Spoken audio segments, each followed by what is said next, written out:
اس کی بات بیچ میں ہی رہ گئی۔ فجر نے ایک جھٹکے سے بیگ کی زپ کھولی۔ بیگ میں کیش کی صورت پیسے تھے، ہزاروں میں۔ اس نے آج ہی لاکھ نکلوائے تھے۔ اس کی سیلری آ گئی تھی۔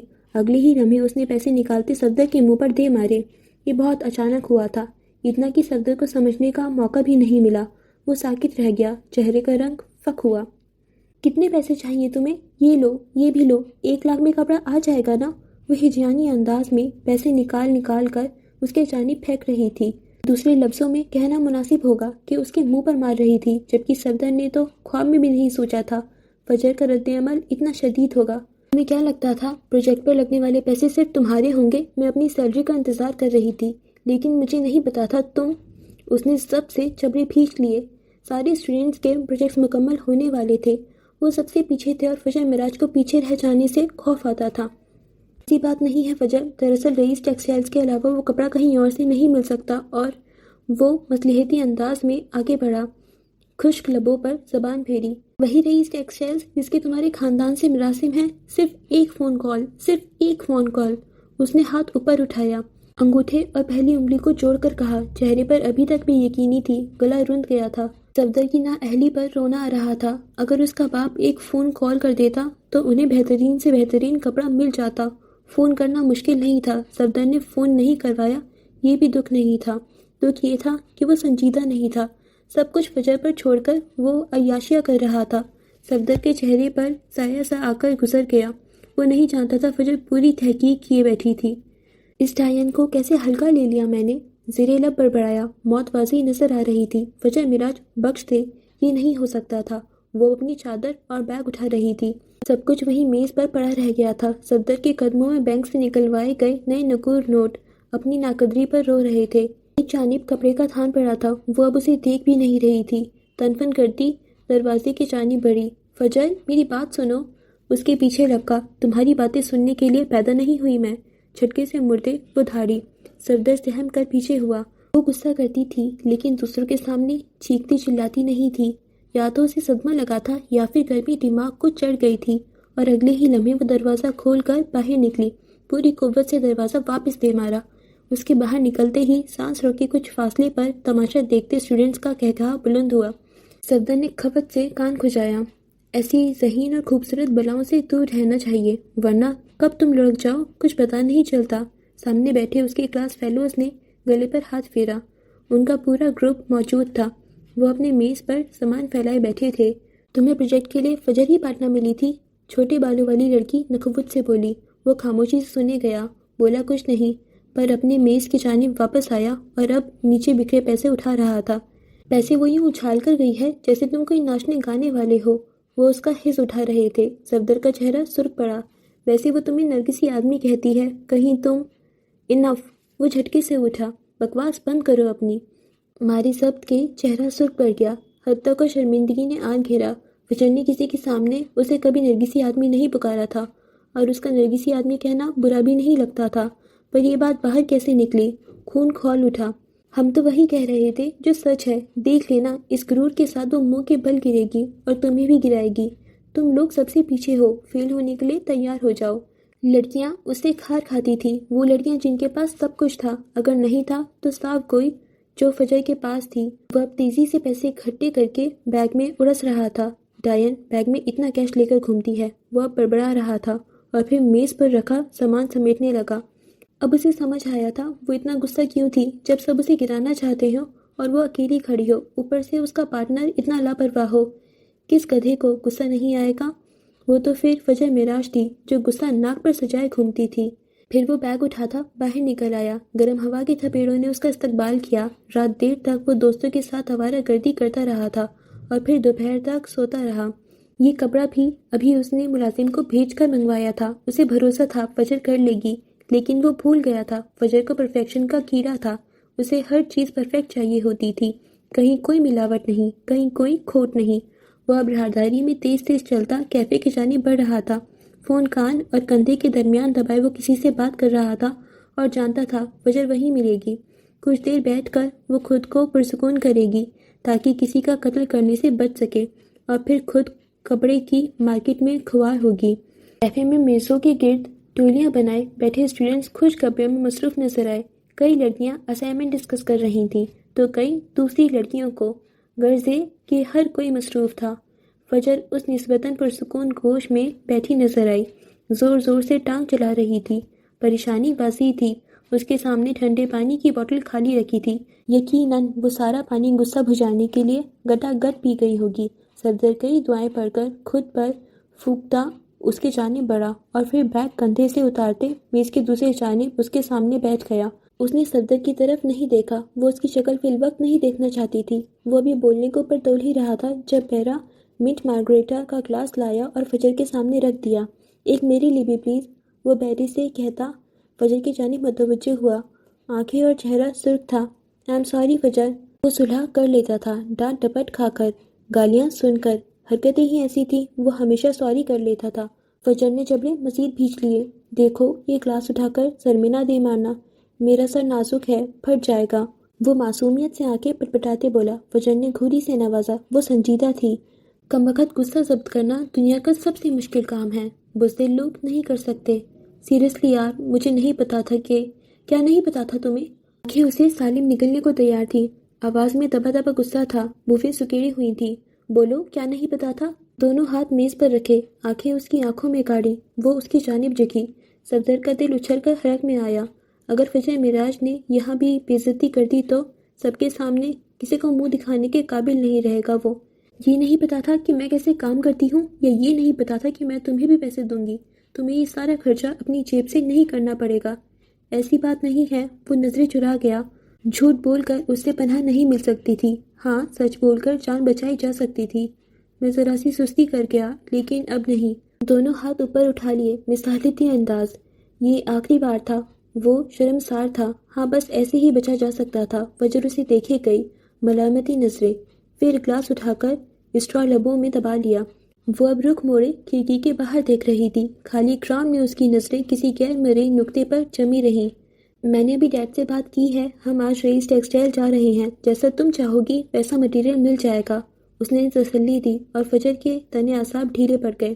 وہ ابھی تک یہی سوچ رہی تھی کہ آخر وہ اپنا مطلوبہ مٹیریل کہاں سے ڈھونڈتی۔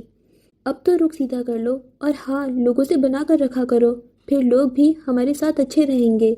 وہ مفت میں مشورہ دے رہا تھا۔ کیوں؟ کیا فجر نے مانگا تھا؟ ہمت کیسے ہوئی اس کی مفت گیان بانٹنے کی؟ لوگ دو ہی اچھے ہیں۔ فجر نے رخ موڑا، اسٹرا کو لبوں سے آزاد کیا۔ وہ اب صفدر کو دیکھ رہی تھی، آنکھوں میں شرارے سے تھے، جو مر گئے ہیں اور جو پیدا نہیں ہوئے۔ سپار لہجے میں کہتی وہ پھر سے رخ موڑ گئی۔ صفدر نے ماتھا پیٹ ڈالا۔ اور باقی کیا ہے؟ وہ جھلا کر بولا۔ کچرا، یک لفظی جواب آیا۔ اور تم کچرے کی رانی؟ منہ سے پھسل گیا۔ اگلے ہی پل اس نے زبان دھاتوں تلے دبائی۔ فجر نے رخ موڑا۔ میں وہ ڈائن ہوں جس سے رانیاں ڈرا کرتی ہیں، اس کے جانب جھک کر پراسرار انداز میں کہا، اور پھر پیچھے ہٹتے کرسی سے ٹیک لگا لی۔ اس بار لہجہ بدلا ہوا تھا۔ زبان سنبھال لو ورنہ حلق سے کھینچ لوں گی۔ وہ صفاق ہوئی۔ کیفے میں ابھرتے شور کے باوجود وہ اس کے لہجے کی ٹھنڈی تاثیر محسوس کر سکتا تھا۔ تم اپنا جوس پیو، پھر ہم رئیس ٹیکسٹائلز جا رہے ہیں، آج میں گاڑی لایا ہوں۔ صفدر نے بات پلٹنا چاہی۔ اور تم سے کس نے کہا میں تمہاری گاڑی میں جاؤں گی؟ آبرو اچکا کر پوچھا گیا، چہرے پر استہزاء تھا۔ کیا مطلب؟ نہیں، وہ جو سوچ رہا تھا ایسا نہیں ہونا چاہیے۔ ہم لوگ لوکل جائیں گے، فجر نے قدر سکون سے کہتے نرگسی آدمی پر بم پھوڑا۔ وہ حد سے زیادہ نازک تھا، ذرا سی موسم کی سختی برداشت نہیں کر سکتا تھا۔ لڑکیوں جیسی حرکتیں تھیں اس کی، تبھی فجر اسے نرگسی آدمی بلاتی تھی۔ پاگل ہو؟ وہ جھلایا۔ تم ہوں گے پاگل، تمہارا خاندان پاگل، تمہارے خاندان کا خاندان پاگل، وہ تڑک کر بولی۔ فجر بے بسی سے پکارا۔ کم از کم فجر سے جیتنا اس کے بس کا کام نہیں تھا۔ دبلا پتلا سا صفدر اس کی آواز پر ہی سہم جاتا تھا۔ تمہاری یہی سزا ہے، میں تمہاری گاڑی میں نہیں جا رہی، بات ختم۔ ملکہ ملعون حکم صادر کر چکی تھی، 100 ڈائنیں مری ہوں گی تب یہ پیدا ہوئی ہوگی۔ وہ زیر لب بڑبڑایا۔ رونا آ گیا تھا، اتنی گرمی میں وہ لوکل سفر کیسے کرے گا؟ یا خدایا، یہ کیسا ظلم ہے؟ تمہاری اطلاع کے لیے عرض ہے، وہ 100 ڈائنیں فجر معراج ہڑپ کر چکی ہے۔ ڈائن کی سماعت بھی ڈائن والی تھی، مجال ہے کچھ چوک جائے۔ ٹھیک ہے، ہم لوکل جائیں گے۔ یہ جملہ ادا کرتے وقت 100 بار صفدر نے خود پر لعنت بھیجی۔ اتنا وہ اپنے باپ سے نہیں ڈرتا تھا جتنا فجر سے ڈر لگتا تھا۔ اندر ہی اندر کلس رہا تھا، پر یہی اس کی سزا تھی۔ لیکن وہ بھول گیا تھا ایک عورت ڈائن یوں ہی نہیں بنتی، اس کے پیچھے پوری ایک کہانی ہوتی ہے، وہ کہانی جو دھیرے دھیرے کھلتی ہے، جو ماضی میں جھانکنے کی اجازت نہیں دیتی، اور ایسی ہی ماضی کی ایک یاد سے آپ لوگوں کو آگاہ کر دیتے ہیں۔ سورج کی تپش میں ہوا ہولے سے پھڑپڑائی تو وقت کی کتاب کے چند پنے پھڑپڑاہٹ سے کھلتے چلے گئے۔ 4 سال پہلے، ہاں یہ 4 سال پہلے کی بات ہے، وہ برآمدے میں رکھی لکڑی کی کرسی پر بیٹھی تھی، اماں کی جہیز کی کرسی۔ اوپر ٹم پنکھا چل رہا تھا، خزاں کا موسم ہب زدہ تھا، ٹم پنکھے کے نیچے بھی پسینہ خشک ہونے کا نام ہی نہیں لیتا تھا۔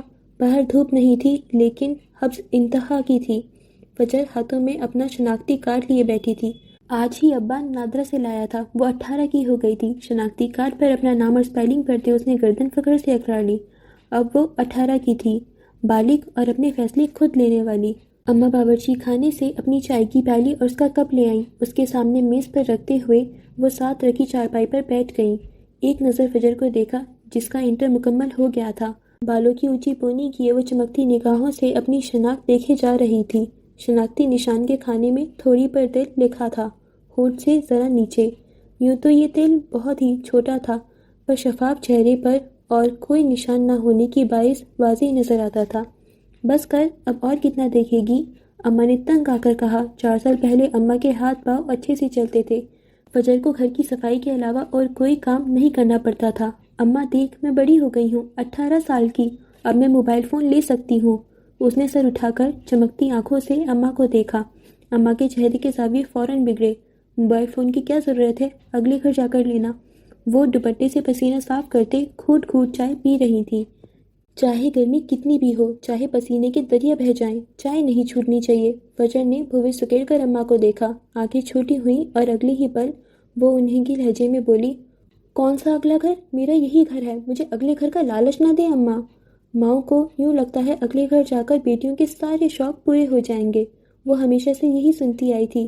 ٹرپ پر جانا ہوتا تو اماں کا یہی جواب ہوتا، اگلے گھر جا کر گھومنا پھرنا۔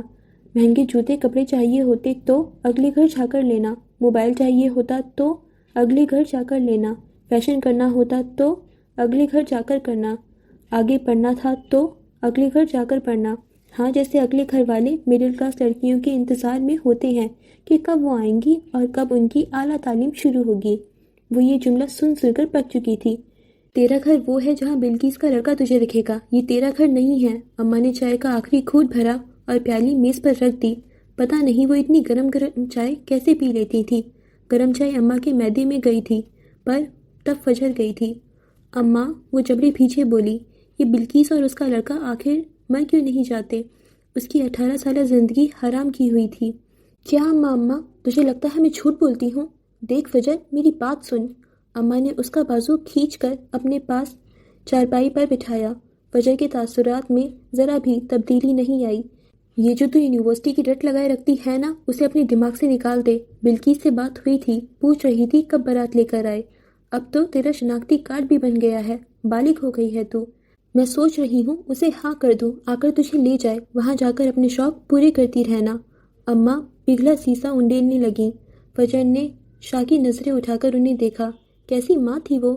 کیا وہ اکلوتی اولاد اپنے ماں باپ پر اتنا بڑا بوجھ تھی جو اسے سر سے اتار کر پھینکنے کو بے چین تھے؟ تجھے ترس نہیں آتا مجھ پر؟ خوبصورت آنکھوں میں پانی بھرنے لگا، بے یقینی اور صدمہ چہرے پر رقم تھا۔ تیری فکر ہے مجھے، اس لیے کہتی ہوں۔ جھریاں زدہ ہاتھوں نے فجر کے خوبصورت مومی ہاتھ اپنے ہاتھوں میں لیے۔ بلقیس کا لڑکا تجھ سے عمر میں کچھ سال بڑا ہے، لیکن وہ تجھے خوش رکھے گا۔ اور فجر مزید نہیں سن سکتی تھی، جھٹکے سے ہاتھ چھڑاتی اٹھ کھڑی ہوئی۔ خدا کا خوف نہیں آتا؟ جانے کس بڈھے سے باندھنا چاہتی ہے مجھے؟ کیا لالچ دیا ہے بلقیس نے؟ کتنے میں کیا ہے میرا سودا؟ وہ حلق کے بل چلائی، گردن کی نسیں پھول گئیں، چہرہ سرخ پڑ گیا اور آنکھوں میں قید دریا بہہ جانے کو تھا۔ چائے میز پر رکھی رکھی یوں ہی ٹھنڈی ہو گئی۔ ایک مکھی جانے کہاں سے آئی اور اپنا چمچماتا پر لیے اندر ڈوب گئی۔ مکھی نے ڈوب کر مرنا ضروری سمجھا۔ فجر، زبان سنبھال کر بات کر، تو اسی کی ہے، اسی کی امانت ہے، جتنا مرضی اونچا اڑ لے، تیری ڈور اسی کے ہاتھ میں رہے گی۔ اماں پر اس کی چیخنے چلانے کا کوئی اثر نہ ہوا۔ فجر مٹھیاں بھیج کر سکھ چہرہ لیے انہیں دیکھتی گئی اور پھر تن فن کرتی کمرے میں گھس گئی، دروازہ زور سے دے مارا۔ وہ اب رو رہی تھی، بے طرح چلا رہی تھی، اور اماں تعصب سے بند دروازے کو دیکھتی گئیں۔ کچھ رشتے طے ہوتے ہیں، چاہے ہماری مرضی ہو یا نہ ہو، وہ ہمارے گلے کا توق ہوتے ہیں۔ جو سدا دم کھوٹتے رہتے ہیں، اور ایسا ہی ایک انچاہا رشتہ بلقیس اور اس کے لڑکے کا تھا جو فجر معراج کے گلے میں فندے کے مانند اٹکا ہوا تھا، اسے سکون سے جینے نہیں دیتا تھا۔ پر کیا فجر معراج اس رشتے کے آگے جھک جانے والی تھی؟ آپ کو کیا لگتا ہے؟ رات میں ہی جاگتے ہیں یہ گناہوں کے گھر۔ سیاہ رات میں اس پہر سنسان سڑک پر ایک سفید پراڈو دھند کو چیرتی آگے بڑھ رہی تھی۔ دھند اتنی شدید تھی کہ پیدل چلنے والے شخص کو قدم بڑھانے کے لیے آنکھیں پھاڑ کر دیکھنا پڑتا۔ گاڑی کی ہیڈ لائٹس میں دھند دھوؤں کے مانند پھیلی نظر آ رہی تھی، یوں جیسے پورے شہر کو گہرے کوہرے نے اپنی لپیٹ میں لے لیا ہو۔ گاڑی کے اندر دھیمی سروں میں میوزک بج رہا تھا۔ ڈرائیونگ سیٹ پر مراد علی بیٹھا تھا اور ساتھ والی سیٹ پر عروضہ جمال براجمان تھی۔ سیاہ ڈریس پینٹ کے ساتھ سیاہ بلیزر پہنے، بالوں کو اونچے جوڑے میں مکیت کیے، بال یوں جمے تھے جیسے تیل لگا کر جمائے گئے ہوں۔ وہ ہاتھ میں موبائل پکڑے اونچی آواز میں کچھ پڑھ کر سنا رہی تھی۔ موبائل کی نیلی روشنی اس کے چہرے پر پڑ رہی تھی جس میں اس کے قد و کھال واضح تھی۔ متناسب نقوش اور بھوری رنگت والی عروضہ جمال اپنے نام کی ایک تھی، بہادر اور نڈر۔ گاڑی میں ہیٹر چل رہا تھا جس کی گرمائش باہر کی ٹھٹھرتی سردی کو کم کرنے کی بھرپور جدوجہد کر رہی تھی۔ پچھلی سیٹ پر بیٹھا وہ بدی کا بادشاہ ایک ٹانگ اور گردن ہلاتے اپنے پسندیدہ گانے پر جھوم رہا تھا۔ سفید ڈریس پینٹ پہنے، بالوں کو نفاست سے پیچھے جمائے، وہ سیدھا کسی تقریب سے آ رہا تھا۔ چہرے پر داڑھی تھی اور کنپٹی کے قریب کے چند بال ہلکے سرمئی تھے، لیکن سر کے بال سیاہ تھے۔ اس کی جسمانی صحت اور اس کے چہرے کو دیکھتے ہوئے اس کی عمر کا اندازہ لگانا کافی مشکل تھا، کیونکہ وہ چند سرمئی بال دیکھنے والے کو کشمکش میں ڈال دیتے تھے۔ یہ ہے گمراہوں کا راستہ۔ گاڑی زوم کی آواز سے اسٹریٹ پول کے نیچے سے گزری۔ اسٹریٹ پول کی روشنی میں سڑک پر گرے پتے اچھل کر واضح ہوئے۔ اس سے پہلے وہ نیچے گرتے، پیچھے دوسری گاڑی اسی رفتار سے گزری۔ پتے پھر سے اچھلے اور لہراتے ہوئے نیچے جا کر گرے۔ گاڑیاں گزر گئیں اور ایک بار پھر سے اسٹریٹ پول کے نیچے خاموشی چھا گئی۔ جھینگوں کی آواز آتی سنائی دیتی تھی۔ مسکانیں جھوٹی ہیں، پہچانیں جھوٹی ہیں، وہ اب ساتھ ساتھ گنگنا رہا تھا۔ یہ سنے، عروضہ کی آواز ابھری اور مراد علی نے ہاتھ بڑھا کر میوزک دھیما کر دیا۔ مسٹر اورنگزیب، میں ابھی صرف 19 سال کی ہوں، کیا چاہتے ہیں آپ؟ میں اپنے ایج فیلوز کو نہ دیکھوں؟ ان کو دیکھوں گی بھی کیسے؟ میرے چاروں جانب صرف آپ ہیں۔ اس کا نیا شوٹ وائرل ہوا تھا اور لڑکیاں دھڑا دھڑ کامنٹس کر رہی تھیں۔ صرف لڑکیاں ہی نہیں، اس کی شخصیت سے لڑکے بھی متاثر تھے۔ سر پلیز اپنی فٹنس کا راز بتائیں، ایک لڑکے کی درخواست تھی۔ عروضہ نے انگوٹھے کی مدد سے کامنٹس اوپر کی جانب سوائپ کیے۔ سر، کیا آپ ایک 22 سالہ لڑکی سے شادی کریں گے؟ میں مستقبل کی ڈاکٹر ہوں۔ عروضہ نے پڑھتے ہوئے مسکرانے کی کوشش کی پر نہیں مسکرا پائی۔ وہ اپنے باس کو نہیں بلکہ خود کو نارمل رکھنے کی کوشش کر رہی تھی، کیونکہ وہ جانتی تھی کہ یہ گمراہوں کا راستہ تھا اور وہ جو کرنے جا رہے تھے وہ پہلی بار نہیں تھا، پر ہر بار وہ ایسے ہی اپنا اور اپنے باس کا ذہن بھٹکانے کی بھرپور کوشش کرتی تھی، کیوں جیسے یہ سب نارمل ہو۔ پیچھے بیٹھے شخص کی آنکھوں میں بے پناہ چمک تھی اور چہرے پر مسکراہٹ۔ وہ پرجوش تھا۔ اب وہ سیٹ سے کمر ٹکائے بیٹھا تھا، ایک ٹانگ آگے والی دونوں سیٹوں کے درمیان تھی، ٹخنوں سے اوپر تک آتی پینٹ اور چمچماتے جوتے۔ وہ پاؤں ہلا رہا تھا، سینے پر دونوں بازو جمائے اس نے ونڈ اسکرین کے پار دیکھنے کی کوشش کی، پر ہیڈ لائٹس میں اڑتے ذروں کے علاوہ کچھ نظر نہ آیا۔ اس لڑکی کو رپلائی کرو اور کہو کہ ڈاکٹر بن جاؤ، پھر میں سوچوں گا۔ مہربانی سے مسکراہٹ چہرے پر سجا کر حکم دیا گیا۔ باس، سیریسلی؟ عروضہ نے کھپکی سے چہرہ موڑ کر دیکھا۔ آپ کا ایک رپلائی جو آپ مجھ سے کرواتے ہیں، جانتے ہیں وہ کتنے ہی دن مختلف اکاؤنٹس پر گھومتا رہتا ہے؟ وہ سنجیدہ تھی، جبکہ اس کا باس بالکل بھی نہیں تھا۔ بازو سینے پر جمائے وہ فرصت سے بیٹھا تھا۔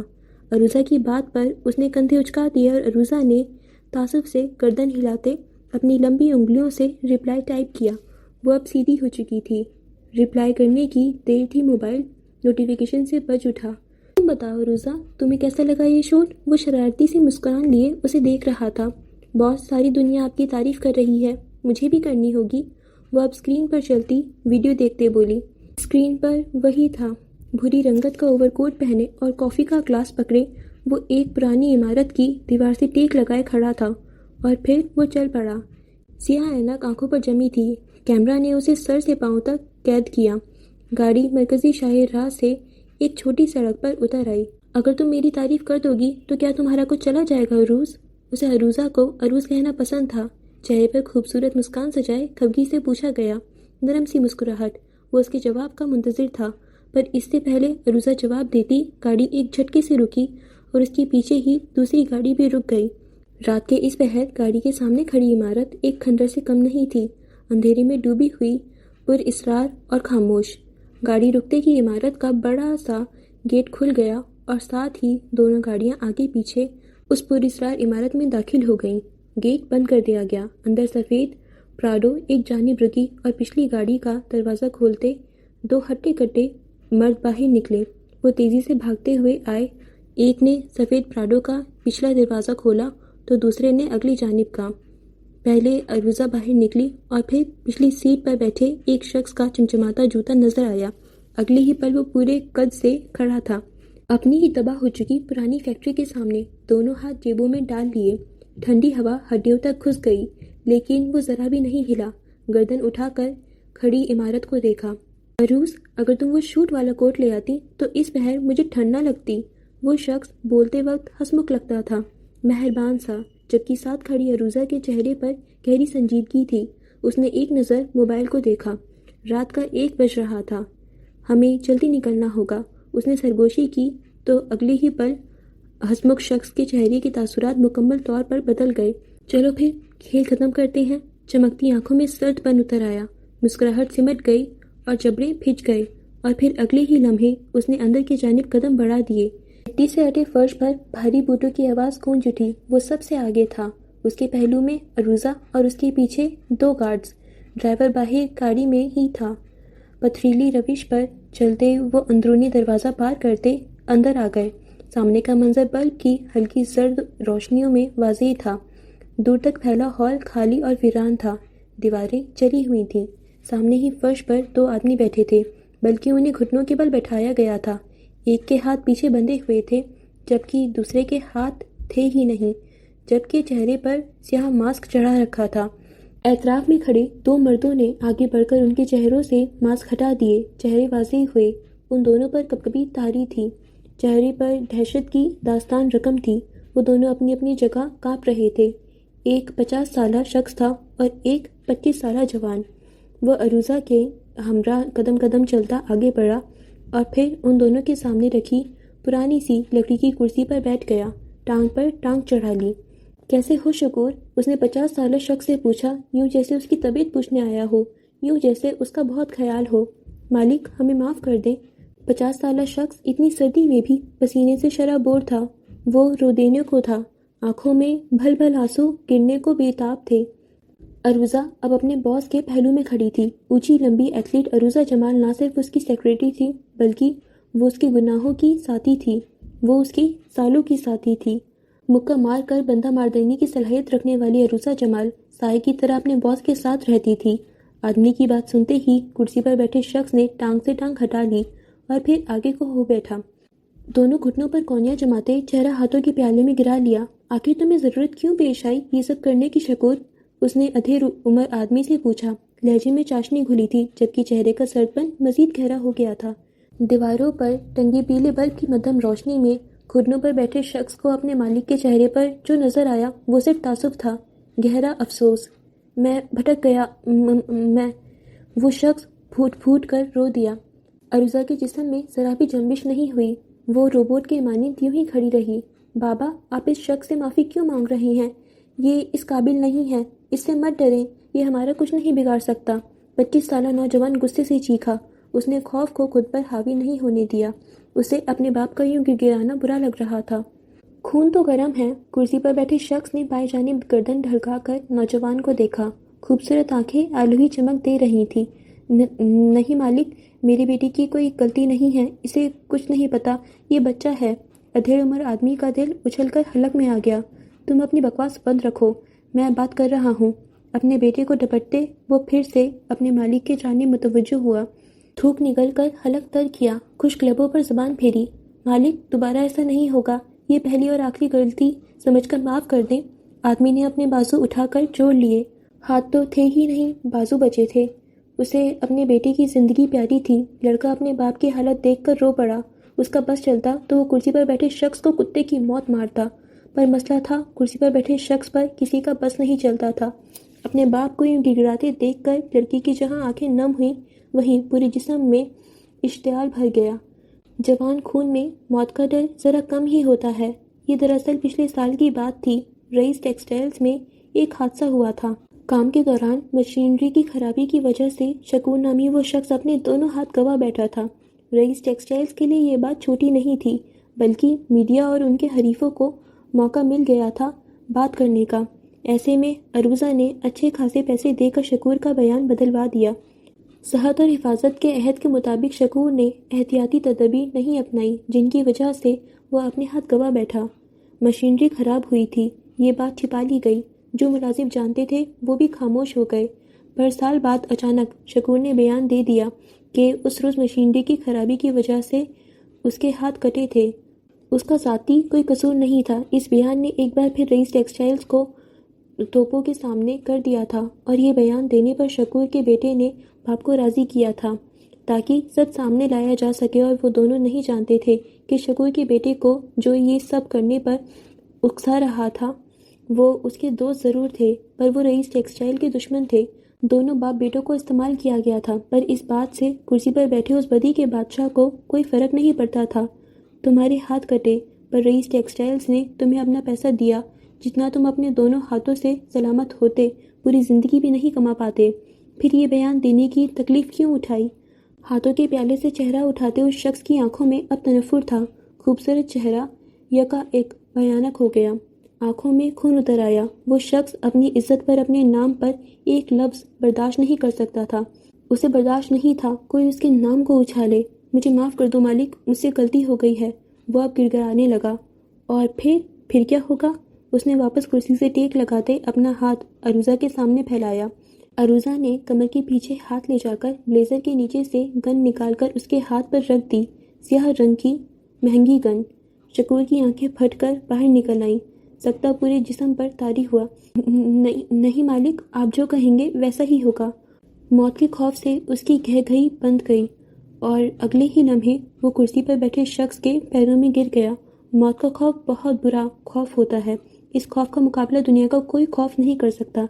لڑکا بھی خوفزدہ تھا، پر اپنے باپ کو یوں ذلیل ہوتے دیکھنا تکلیف دہ تھا۔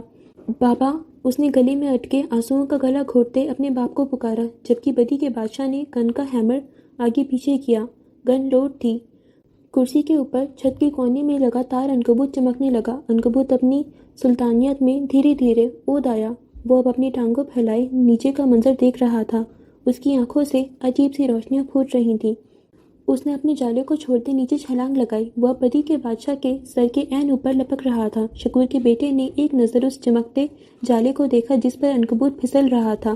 کاش وہ عنکبوت بدی کے بادشاہ کو کاٹ لیتا، کاش بدی کا بادشاہ ایک زہریلے عنکبوت کے کاٹنے سے مر جاتا۔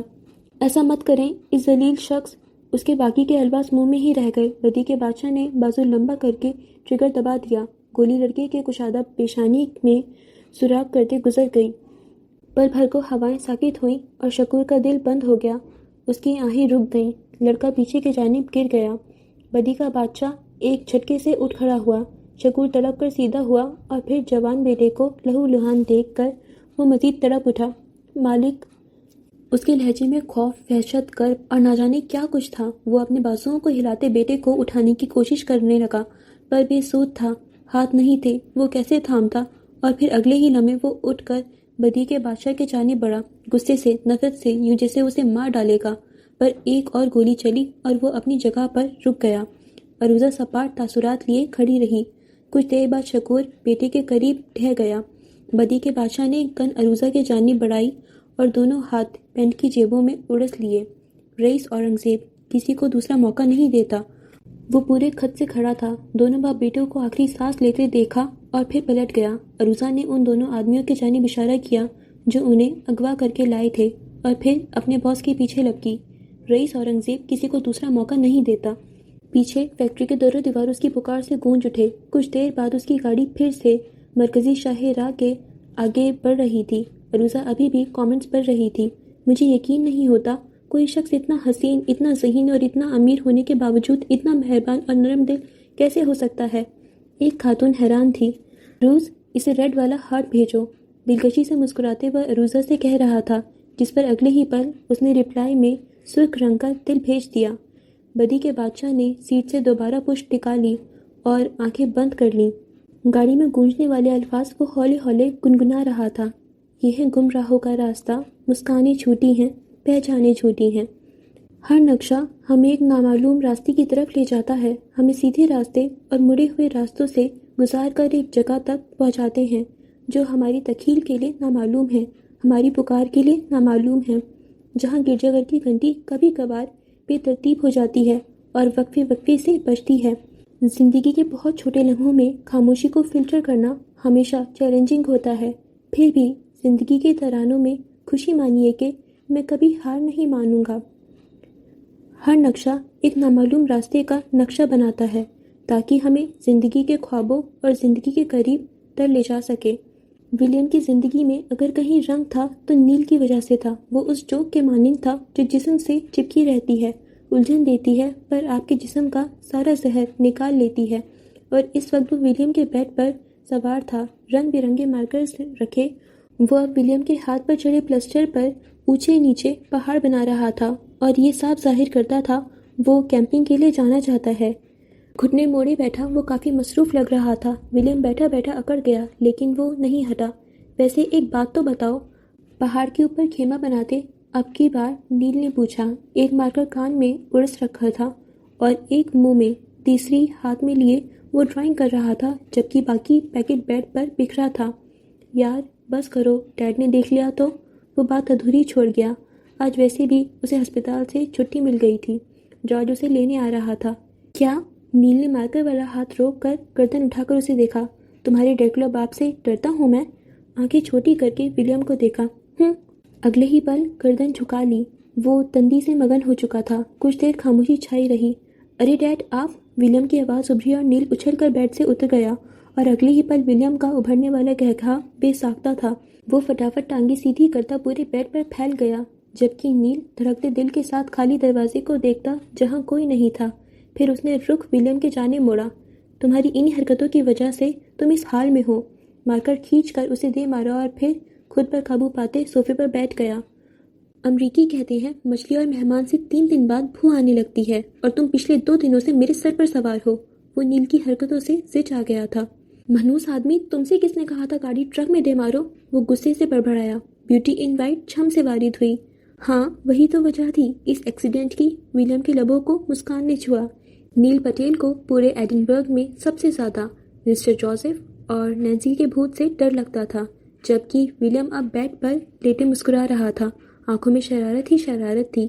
اسے نیل کے اوسان کھتا کر کے خوب مزہ آتا تھا۔ نیل اب اپنا فون اٹھائے نوٹیفیکیشن دیکھ رہا تھا، پھر کچھ یاد آنے پر وہ فون واپس رکھتا ولیم کی جانب متوجہ ہوا جو آنکھیں بند کیے سینے پر ایک بازو رکھے سونے کی کوشش کر رہا تھا، لیکن در حقیقت اس کا ذہن کہیں اور اٹکا تھا۔ ویسے ایک بات تو بتاؤ، انداز میں تجسس تھا۔ ولیم یوں ہی لیٹا رہا۔ تم نے شادی کس سے کی ہے؟ میرا مطلب وہ لڑکی کون تھی؟ وہی جو انگیج تھی، سکون سے جواب دیا گیا۔ یہ سنتے ہی نیل کی آنکھیں پھیل گئیں۔ وہی جو تمہیں اچھی لگی تھی؟ اشتیاق سے پوچھا گیا۔ ولیم کچھ نہ بولا۔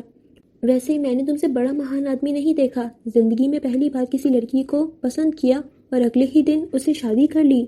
پاؤں کدھر ہیں تمہارے؟ مجھے چھونے دو۔ وہ اپنی جگہ سے اٹھتا اس کے پیروں کے جانب بڑھا۔ ہاتھ مت لگانا ورنہ اٹھا کر باہر پھینک دوں گا۔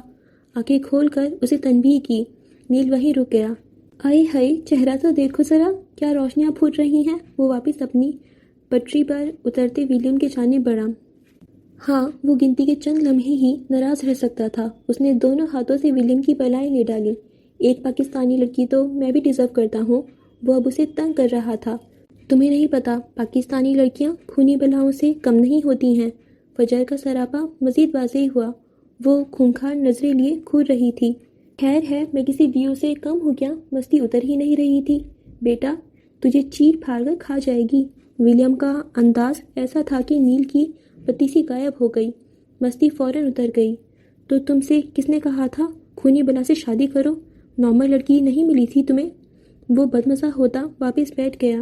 اس سے پہلے ولیم جواب دیتا دروازے پر دستک ہوئی اور دونوں نے چونک کر دیکھا۔ مسٹر جوزف اپنے اجلی حلیے میں دروازے پر براجمان تھے۔ دونوں کا دل اچھل کر حرک میں آ گیا۔ کہیں انہوں نے سن تو نہیں لیا؟ دونوں کے چہرے پھیکے پڑ گئے۔ بے ساختہ ایک دوسرے کے جانب دیکھا۔ نیل فوراً اٹھ کر کھڑا ہو گیا۔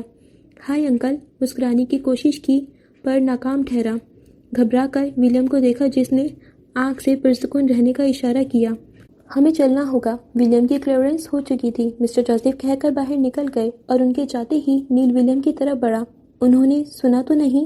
خوف ہی خوف تھا۔ سن لیا ہوتا تو تم اپنے پیروں پر نہیں کھڑے ہوتے۔ وہ بیڈ سے اتر آیا۔ نیل نے سکتا سانس لیا اور پھر کچھ دیر بعد ولیم کو کپڑے تبدیل کرنے میں مدد کے بعد اس کے ساتھ کمرے سے باہر نکل آیا۔ اس کا بیگ جو ایکسیڈنٹ کے وقت گاڑی میں تھا وہ اس وقت نیل کے کندھے پر تھا۔ سر شکر کہ بیگ سلامت تھا اور اس کا کیمرہ بھی۔ باقی کتنا نقصان ہوا تھا یہ ابھی کچھ پتا نہیں تھا۔ باہر راہداری میں مسٹر جوزف کسی سے فون پر بات کر رہے تھے جبکہ ان کے دو ہٹے کٹے گارڈ کسی روبوٹ کے مانند عقابی نظریں لیے کھڑے تھے۔ ولیم کو دیکھتے ہی انہوں نے اشارے سے آگے چلنے کا کہا۔ وہ ایک گارڈ کے ساتھ آگے بڑھ گیا۔ ایک گارڈ مسٹر جوزف کے لیے رکا رہا۔ تو بتاؤ پھر ہم کیمپنگ کے لیے کب جائیں گے؟ نیل نے ساتھ چلتے اس کے جانب جھک کر سرگوشی نما انداز میں پوچھا۔ وہ جوزف پیلس نہیں جانا چاہتا تھا۔ یہ ٹوٹے ہاتھ کے ساتھ میں کیمپنگ کرتا اچھا لگوں گا؟ بازو ذرا سا اٹھایا اور پھر تکلیف کے باعث دوبارہ نیچے کر لیا۔ اس کو اتنا ہلاؤ جھلاؤ مت ورنہ ٹھونڈے رہ جاؤ گے، یہ صحیح سے جڑے گا بھی نہیں۔ نیل نے پلٹ کر دیکھا تو اب مسٹر جوزف تیزی سے ان کے جانب بڑھتے نظر آئے۔ وہ عجلت میں تھے۔ تمہارا سامان اس بیگ میں ہے، باقی تمہارا ہینڈ کیری جارج لے گیا تھا، اس میں تمہارا کیمرہ ہے، سنبھال لینا۔ وہ لوگ ہسپتال سے باہر نکل آئے۔ مسٹر جوزف ان کے قریب پہنچے تو دونوں کی گزر بسر بند ہو گئی۔ بیلا کریش ہو گئی تھی پر سچ شکر اس کا کیمرہ سلامت تھا۔ کچھ دیر بعد وہ مسٹر جوزف کے ہمراہ ان کی گاڑی میں بیٹھ رہا تھا۔ نیل نے بیگ اس کی جھولی میں رکھ دیا اور پھر ہاتھ کے انگوٹھے اور آخری انگلی سے فون کا اشارہ کیا۔ وہ گاڑی سے ہٹ کر کھڑا ہو گیا اور پھر کچھ دیر بعد گاڑی اس کی آنکھوں سے اوجھل ہو گئی۔ گیٹ کے باہر اسے چند کیمرہ مین نظر آئے۔ یہ میڈیا والے کبھی کسی کو اکیلا نہیں چھوڑتے۔ سمجھ نہیں آتا یہ ڈیفالٹ پیس خوش قسمت ہے یا بد قسمت۔ وہ اب کمر پر دونوں ہاتھ لیے پرسوچ انداز میں کھڑا رہا، پھر سر جھٹک کر خود بھی خارجی گیٹ کے جانب بڑھ گیا۔ جو بھی تھا وہ اس کا بیسٹ فرینڈ تھا۔ ولیم سے زیادہ اسے کوئی نہیں جانتا تھا۔ جبکہ مسٹر جوزف کی گاڑی اب قدیم عمارتوں کے درمیان بنی شاہی راہ سے گزر رہی تھی۔ کیسی طبیعت ہے اب؟ اس کے سر پر بندھی پٹی پر نظر جماتے مسٹر جوزف نے پوچھا اور اگلے ہی پل ان کی نظر ولیم کے ہاتھ پر لگے پلستر پر پڑی۔ رنگ برنگے پہاڑ واضح تھے۔ انہیں شدید کوفت ہوئی۔ میں ٹھیک ہوں۔ وہ شیشے سے سر ٹکائے باہر دیکھ رہا تھا۔ کبھی کبھی کچھ راستے ہمیں تکان کے سوا کچھ نہیں دیتے۔ وجہ یہ نہیں تھی کہ وہ لمبے ہوتے ہیں بلکہ وجہ ہم سفر ہوتا ہے، انچاہا ہم سفر۔ ولیم کو لگا نہیں تھا مسٹر جوزف اسے لینے آئیں گے۔ مسٹر جوزف نے کنکھیوں سے اس کی مڑی ہوئی گردن دیکھی۔ ولیم ان کی وہ اولاد تھا جس نے سب سے زیادہ ان کا نقصان کیا تھا، جس نے سب سے زیادہ پریشانی دی تھی، جس کی پرورش سب سے زیادہ چیلنجنگ رہی تھی۔ وہ بیٹا جو ان کے پاس ہو کر بھی ان کا نہیں تھا۔ انہوں نے گہرا سانس لیتے رخ موڑ لیا اور ولیم یہی چاہتا تھا کہ مسٹر جوزف کوئی بات نہ کریں، وہ ان سے اس کے دورے کے بارے میں نہ پوچھیں، ورنہ وہ چھپا نہ پاتا اور اگر انہیں پتہ چل جاتا تو اس سے آگے وہ سوچنا نہیں چاہتا تھا۔ وہ باہر دیکھتا رہا۔ سرمئی ایڈنبرگ آج اتنا روشن کیوں لگ رہا تھا؟ بلکہ جب سے وہ واپس آیا تھا سب بدلا بدلا سا لگا تھا۔ روشن روشن یوں جیسے ہر چیز میں روشنی بھر گئی ہو اور اس کے ساتھ ہی خالی پن بھی۔ آخر کیا وجہ تھی؟ کئی لمحے وہ یوں ہی سر ٹکائے سوچتا رہا پر کسی نتیجے پر نہیں پہنچ پایا۔ سر دکھنے لگا تھا۔ اس نے مزید سوچنا ترک کر دیا۔ شیشے سے سر ٹکائے آنکھیں موند لیں۔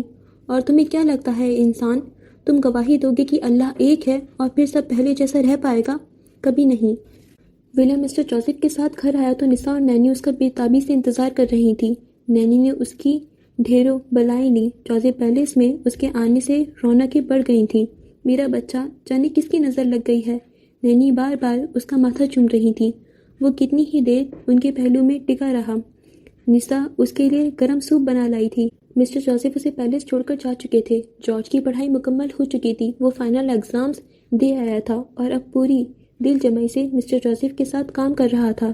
جس فلم میں جینی رابرٹ بطور ہیروئن کام کر رہی تھی اس فلم سے اپنی ہدایت کاری کا ڈیبیوٹ کر رہا تھا، اس لیے اس کا زیادہ وقت اسٹوڈیو میں ہی گزرتا تھا۔ وہ مسٹر جوزف کا بازو بننے کی پوری کوشش کر رہا تھا، گھر کا بڑا بیٹا جسے باپ کا نام روشن کرنا تھا۔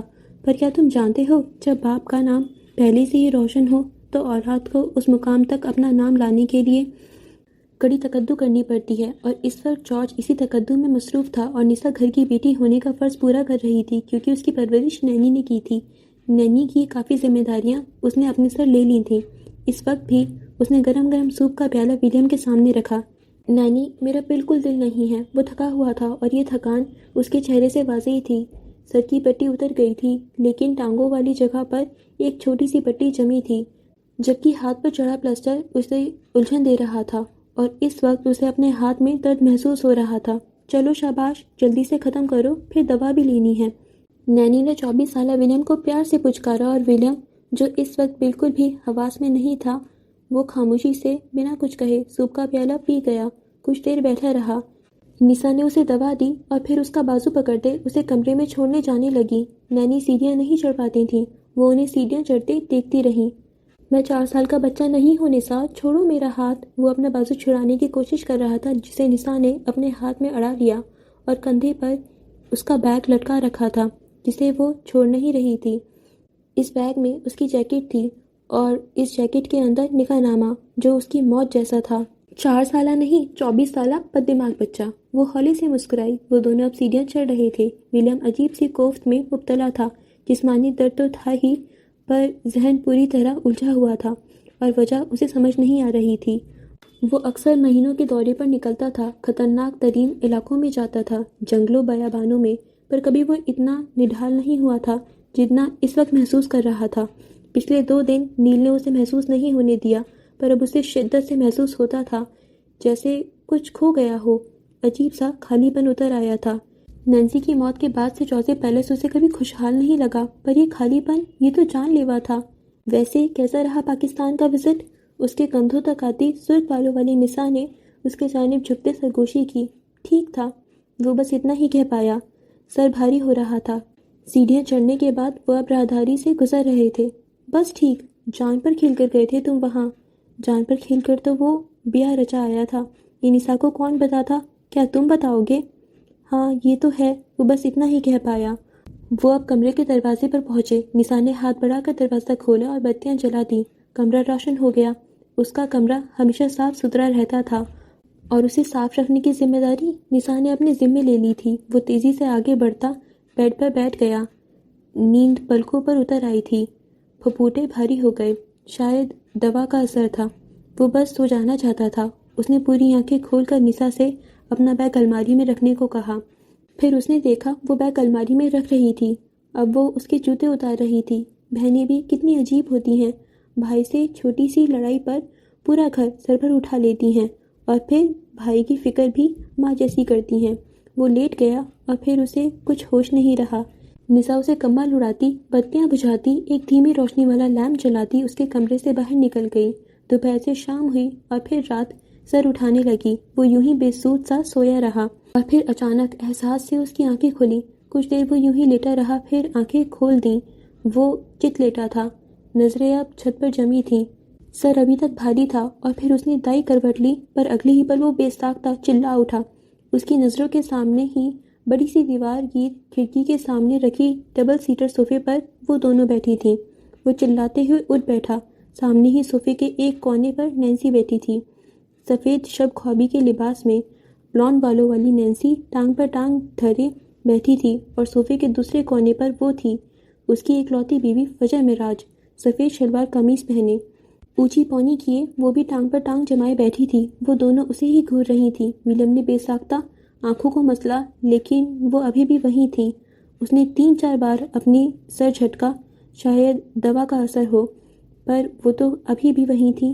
سیریسلی، وہ نینسی سے بے ساختہ مخاطب ہوا، تم اکیلی کیا کم تھی؟ وہ اب گہرے سانس لے رہا تھا، بال الجھے پڑے تھے اور ہاتھ پر بندھے پلستر نے مانو اسے معذور کر دیا تھا۔ دائیں ہاتھ سے بیٹھے بیٹھے بال سنوارے اور پھر آنکھیں بند کیے، چند گہرے سانس لیے۔ جان گیا تھا اس کی بیماری میں نینسی کے ساتھ اب فجر بھی اس کے ساتھ رہا کرے گی۔ پھر اس نے آنکھیں کھول دیں۔ وہ دونوں ایک سے تاثرات لیے اسے دیکھ رہی تھیں۔ نینسی کی نظریں جتاتی ہوئی تھیں، جبکہ فجر کی اسے ہڑپ کرنے والی تھیں۔ اسے کیوں لائی ہو؟ اس نے نینسی سے سوال کیا۔ میں کب لائی ہوں؟ فجر اور نینسی نے بیک وقت رخ موڑ کر ایک دوسرے کو دیکھا اور پھر رخ ولیم کے جانب کیا۔ سینے پر بازو جمائے وہ دونوں جیسے ولیم کا حص اٹھا رہی تھیں۔ تم لائے ہو اسے؟ غالباً یہ تمہاری وائف ہے۔ تپانے والی مسکراہٹ لیے وہ اسے ہی دیکھ رہی تھی۔ ولیم نے فجر کو دیکھا۔ وہ اسی لباس میں تھی جس میں اس نے فجر کو قبول کیا تھا۔ وہ اسے ہی دیکھ رہی تھی۔ وہ رخ پھیر گیا۔ ہاں، اس نے پھر سے قبول کیا کہ وہ اتنی ہی بریتھ ٹیکنگ تھی۔ وائف تو بنا لیا، پر بزدل انسان مجھے چھوڑ کر آ گیا۔ لہجے میں کاٹ سموئے وہ طنزیہ مسکرائی اور اگلے ہی پل ولیم بیڈ سے نیچے اترا۔ وہ ننگے پاؤں نرم ملائم سے قالین پر کھڑا تھا۔ وجود میں عجیب سی جنبش تھی۔ وہ جانتا تھا یہ حقیقت نہیں تھی، یہ وہم تھا۔ لیکن یہ وہم کیوں ہو رہا تھا؟ نینسی تک تو ٹھیک تھا، یہ فجر کیوں؟ دماغ گھوم گیا۔ تم دونوں پلیز جاؤ یہاں سے، وہ اب رخ موڑے بولا۔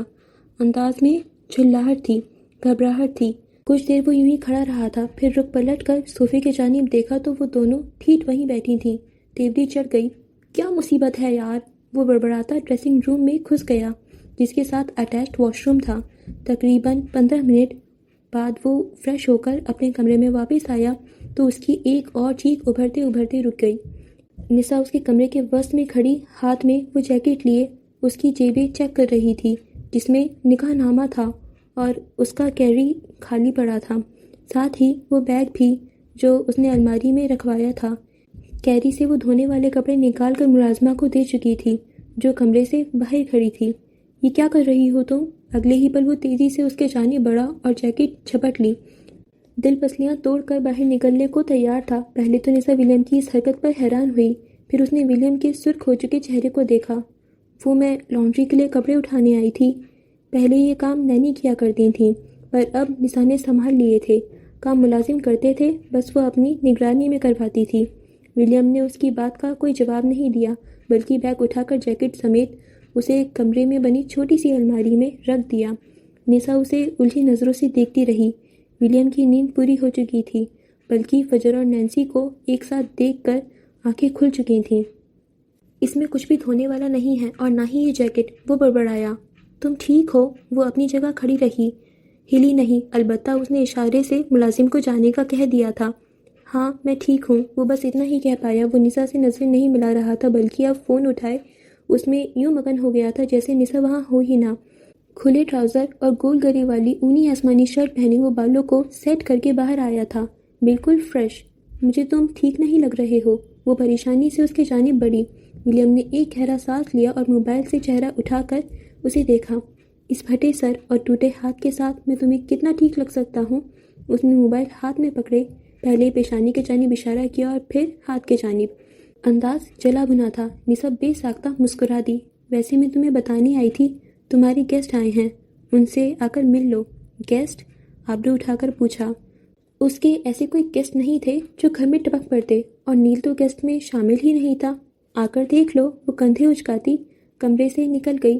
کچھ سوچنے کے بعد وہ بھی کمرے سے نکل آیا۔ جیسے ہی وہ سیڑھیوں پر پہنچا، یہاں سے لانچ کا منظر واضح تھا۔ سامنے ہی جینی رابرٹ، نینی اور نسا کے ساتھ بیٹھی تھی، وہ بھی سادہ سے آرام دہ کپڑوں میں، بالوں کو جوڑے میں مقید کیے وہ یوں بیٹھی تھی جیسے جوزف پیلس سے اس کا صدیوں پرانا رشتہ ہو۔ جیسے ہی اس کی نظر سیڑھیاں اترتی ولیم پر پڑی، اس نے ہاتھ ہلا کر ہائی کیا۔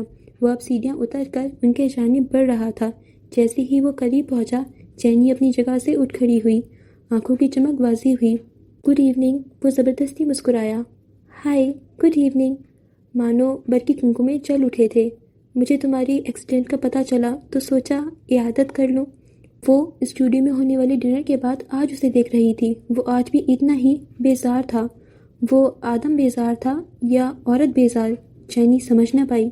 شکریہ۔ وہ بیٹھ گیا تو جینی بھی بیٹھ گئی۔ نسا غور سے ان دونوں کو دیکھ رہی تھی۔ جینی کی آنکھوں کی چمک وہ دیکھ چکی تھی۔ میں چائے لاتی ہوں، وہ اٹھ کھڑی ہوئی۔ ہاں، جیسے آنے والے سبھی مہمانوں کے لیے چائے وہی بناتی ہو۔ ولیم کو اس کے اٹھنے پر غصہ آیا۔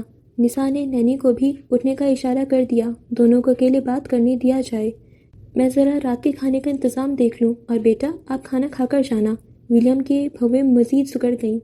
کیا ضرورت ہے بھلا یہ سب کرنے کی؟ جینی ان دونوں کی بات پر صرف مسکرا دی۔ وہ دونوں چلی گئیں تو جینی اس سے مخاطب ہوئی، جو چاروں جانب دیکھ رہا تھا سوائے اس کے۔ پاکستان کا دورہ کیسا رہا؟ ولیم نے چونک کر سر اٹھایا۔ تمہیں کیسے پتا چلا؟ وہ پوچھنا چاہتا تھا لیکن پوچھا نہیں۔ اس سے پوچھ کر خود کو ہلکا کیوں کرنا؟ یوں ظاہر کیا جیسے فرق ہی نہیں پڑتا ہو، جبکہ اندر کہیں بے چینی سی پڑ گئی تھی۔ ڈونٹ وری، مسٹر جوزف کو نہیں پتا، وہ ہلے سے مسکرائی۔